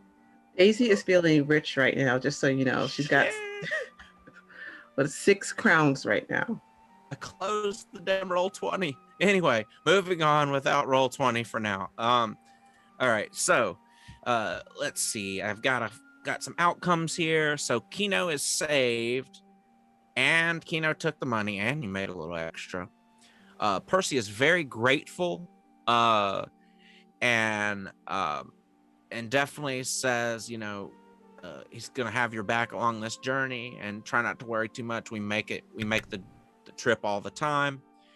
And then says, so definitely he's gonna be. So I've got it. Just to give you a little meta knowledge, he's gonna be more prone to like help you guys out during the journey, basically, because of getting like the ultimate outcome here. Quick question. Did we tell Percy about the discount that we all just pocketed, or that is up to y'all. I doubt you will. Most of you won't. I think I'll just summarize since we're short on time. But I think before we head back, Kata will like talk to the group and be like, all right, so we know we all got this much, but how much of a discount are we going to tell Percy that we got? He didn't ask for one. Kata's gonna throw in like 1 gold coin, with the argument of like, if we show that we got a discount, then we're resourceful, so that makes us more useful to the crew and it gets us more favors, that sort of thing. That's smart. Daisy doesn't want to give up her coins. That's totally fine. Kata's gonna throw in 1 of the 3 that she got. I don't know how to phrase Cliff's thought process, but the crew is just all potential customers, so it's not really him being useful to them, it's them being useful to him. In the long con, huh? So you start talking about this and he's just like, I'm not the one who has to prove anything. As you explain this to Stanley, his eyes give you all the you attention. Mean Mac? You're not Stanley. Yes, to Fleetfoot Mac. His eyes are giving you all the attention in the world. But he kind of goes off thinking about he just missed Stanley Duchovny. Like he was so close to him. He's got to be hot on his trail. What was the horned person saying again? And you do find out before leaving, once the conversation is over, he does summon that line manager up, who's like a begrudged cousin of Stanley, and says, "Oh, I'll tell you everything you need to know. Stanley took himself and his crew, commandeered a merchant ship, and are headed to the fucking place that you're headed." Same place. Yeah, and that I forgot. It's a very complicated name. Okay, Reykjavik. It's headed to the small port town of Reykjavik across the sea. All right, the town of Reykjavik. Fleetfoot jots all this information down and says, "Thank you, David." Okay. All right. David, no, it took me too long. David Duchovny, why won't you love me? Why won't you love me? If you've never heard that song, go listen to it right now. Anyway, right now. It's also by Fleetwood Mac. I will. They did a cover. It's not. All right, well, if nobody else is chipping in coins, then Kata will just go to Percy and say, like, I got him to throw in a 1 gold discount. Here you go. Excellent. Oh, okay. Yeah, you take all the credit for it too. Yeah, of course. All right. Well, then the boatswain will take extra care to make sure you are comfortable along your journey, even if he will be giving you jobs to do. All right. So everybody at that point, with the remainder of the day, those of you that agreed to do some labor are asked to basically just help carry boxes onto the ship. If you end up asking what's in the boxes, you're kind of given a strange look, which tells some of you exactly what you had thought, and tells others like, oh, maybe this is just too valuable. But anyway, are they counting how many boxes you take? They are marking down the cargo. They are keeping a because Daisy's not going to. She's going to take the least amount that she can. Yeah, they're keeping count of all the cargo. And so the journey begins overnight, and once everyone is boarded up and ready to go, as the ship finally leaves the harbor. Hey, look, we're in the ocean. You hoped we were going to be in the ocean today, Raven, when you started the show up. We're in it. Well, it's actually believed we could get there. All right. The sound of the bustling metropolis, even this late in the evening, fades in the distance while the vast darkness of the sea awaits. Let's see, who's the lucky one? You have no idea what I'm talking about, but we will find out. I have All right. concern now.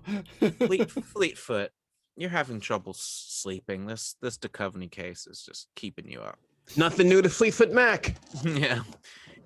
You're out strolling the deck, just looking at the night sky. It's about 4 hours into everyone else's sleep. So I'd say 2 a.m. Yeah, and you find yourself just fiddling around on the deck, nodding at the night crew as they walk by. They've all everybody's all kind of been fairly nice to you. You all had a celebration with them the night before, and you're out getting some fresh air, and you hear some splashing of oars and some mumbling kind of coming over from the side of the ship, and you give yourself a little boost by kicking over a small box and standing on top of it, and you look over the edge of the boat and you see an unkempt uh, orcs, a man dressed in rags. He's got kind of like a pale, sort of yellowish, orcish skin and he's wearing his robe, a robe just completely made of rags. He's got a long brown beard and a wildly curly hair sticking in all directions, kind of like Daisy's hair. Um, and he's rowing on a small boat, muttering to himself, "One day he shall rise, and the earth will drift beneath." And he rows a couple of times. "One day he shall rise, and the earth will drift beneath." Go ahead and make me a hard education roll. Okay. Set Or at or make me a hard education roll or a hard folklore roll. Okay. At what difficulty? Yeah, hard. I think it's plus minus 20. Oh, add hard. Gotcha. Hard. Gotcha. Yeah, gotcha. hard. It's going to be hard and hard. Double hard. And where is that submit button? Boom. All right. There you go. I will let you roll I will actually encourage you to use a fortune point. Flip it over, since we didn't really actually get to the point of needing any tonight. Just flip that over here. You can just right click it and flip it. Oh, sorry, let me put it back. There we go. Now it's a misfortune, and you can re-roll. And I'm going to give you a third chance too, but it's going to be with a different skill. It's going to be even harder if you fail this. I mean, a critical success. Oh, there you go. A natural 1, which is really good in this game. Oh, you did a case on these guys once. Of course I did. This is a member of the drowned cult of Leviathan, and he's rowing back from a pilgrimage that they go on. That's like a rite of passage of theirs. They row out into the sea for weeks, and it's like almost like a fast as well as an endurance challenge. They row out in the sea for weeks, eating only what they find floating on top of the sea, and using the guidance of the deep and the whispers that they hear to find their way back after they've basically been dropped off somewhere and without knowing where they're at. The extra bit from your case is that the drowned cult of Leviathan is known to participate in human sacrifice, and you can only it's actually a lot of people consider them to be just this harmless group of mad adherents and mad priests, but they're from your case, you're 100% sure that they are up to more sinister stuff, Uh, they're often seen as like vagrants or beggars, begging for the church. We must repair the great ship, is what they always say when they're begging in the streets. But you've known them to commit a human sacrifice by the method you can only guess, as being drowning. So this is quite the omen. Yeah, and we will go ahead and end the stream there. Yay! Fantastic. Hope everybody had fun. I had fun. Yeah, that was I good. also would like to Prepare say the great ship of Sasuke and Naruto. I also can I just say how awesome it is that we flipped the fortune point and it became a critical success. Like that's just very rare. That's super cool. That was a good fortune point. I won the game, everyone. You won the game. It's I all beat the over game. now. Awesome. All right, you can go ahead and well, wrap us up if you don't mind. Yeah, we're going to go on a raid here in just a moment, but before we do, we're going to let everybody say what their favorite part of the session was, where we can find them, and anything else they would like to share or plug. And we'll go reverse order. So we'll start with you, Leland. Favorite part, where can we find you, and anything else you want to share? All right. Aside from the serendipitous critical nat 1 from the paid for fortune point, Yeah. that was aside from just that mechanical anomaly being very cool. I mean, anytime I feel like I'm being lazy when I do it, but every time I see the result, I'm always like, all right, I'm glad I did that. Anytime I basically take a step back from GMing and make one of you describe something or ask you what like your morning ritual kind of thing is, or like asking Nathan to describe the NPC, it always pays off really well. And like I always, when I put it into the session notes, I always feel like I'm like, oh, okay, I hope no one thinks I'm just being lazy here, but I'm glad it's paid off every time I've done it. And I hope you all are actually enjoying when I do that and not just thinking, oh crap, now I gotta come up with something. No, it's great.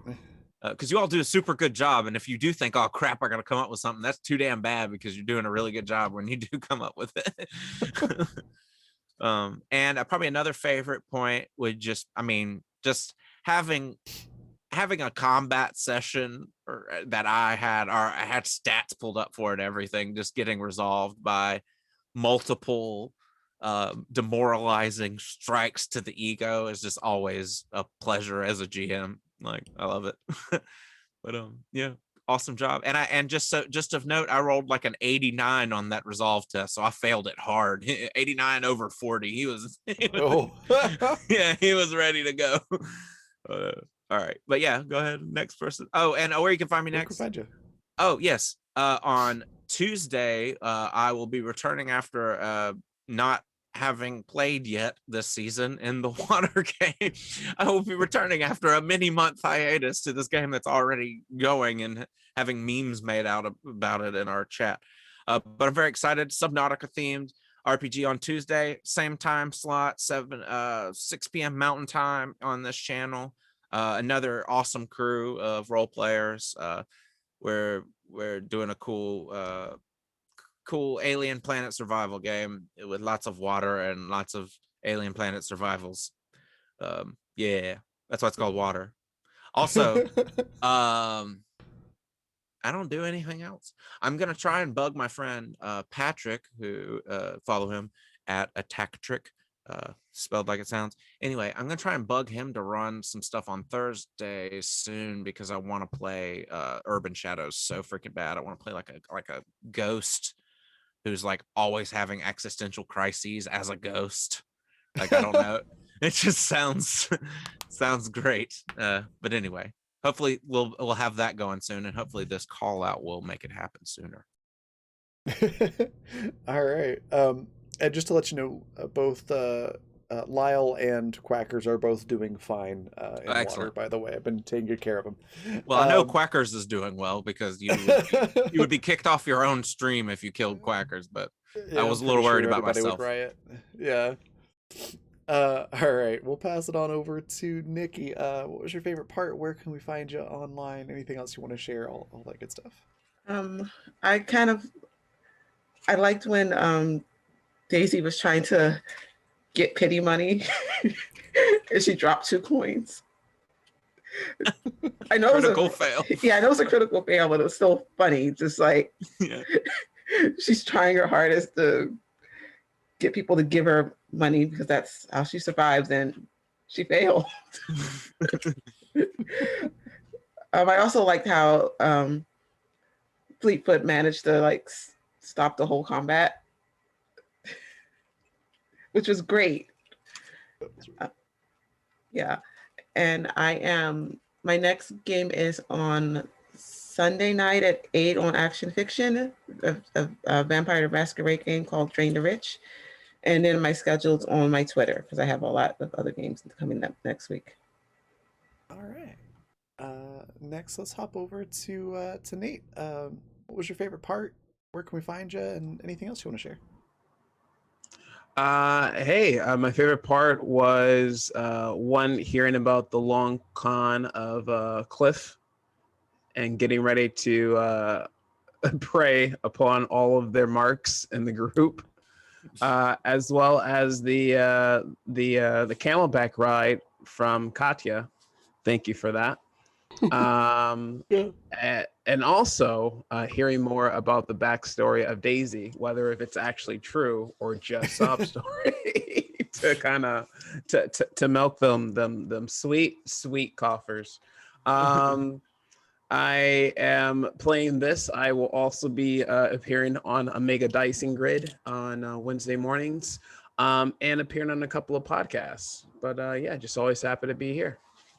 Awesome. All right. Next, a quick shout out for Stace. Unfortunately, she wasn't able to make it to the game tonight, but definitely give her a follow on Twitter. She's really cool. And then we'll hop on up to Mr. Parr. What was your favorite part? Where can we find you? And anything else you want to share?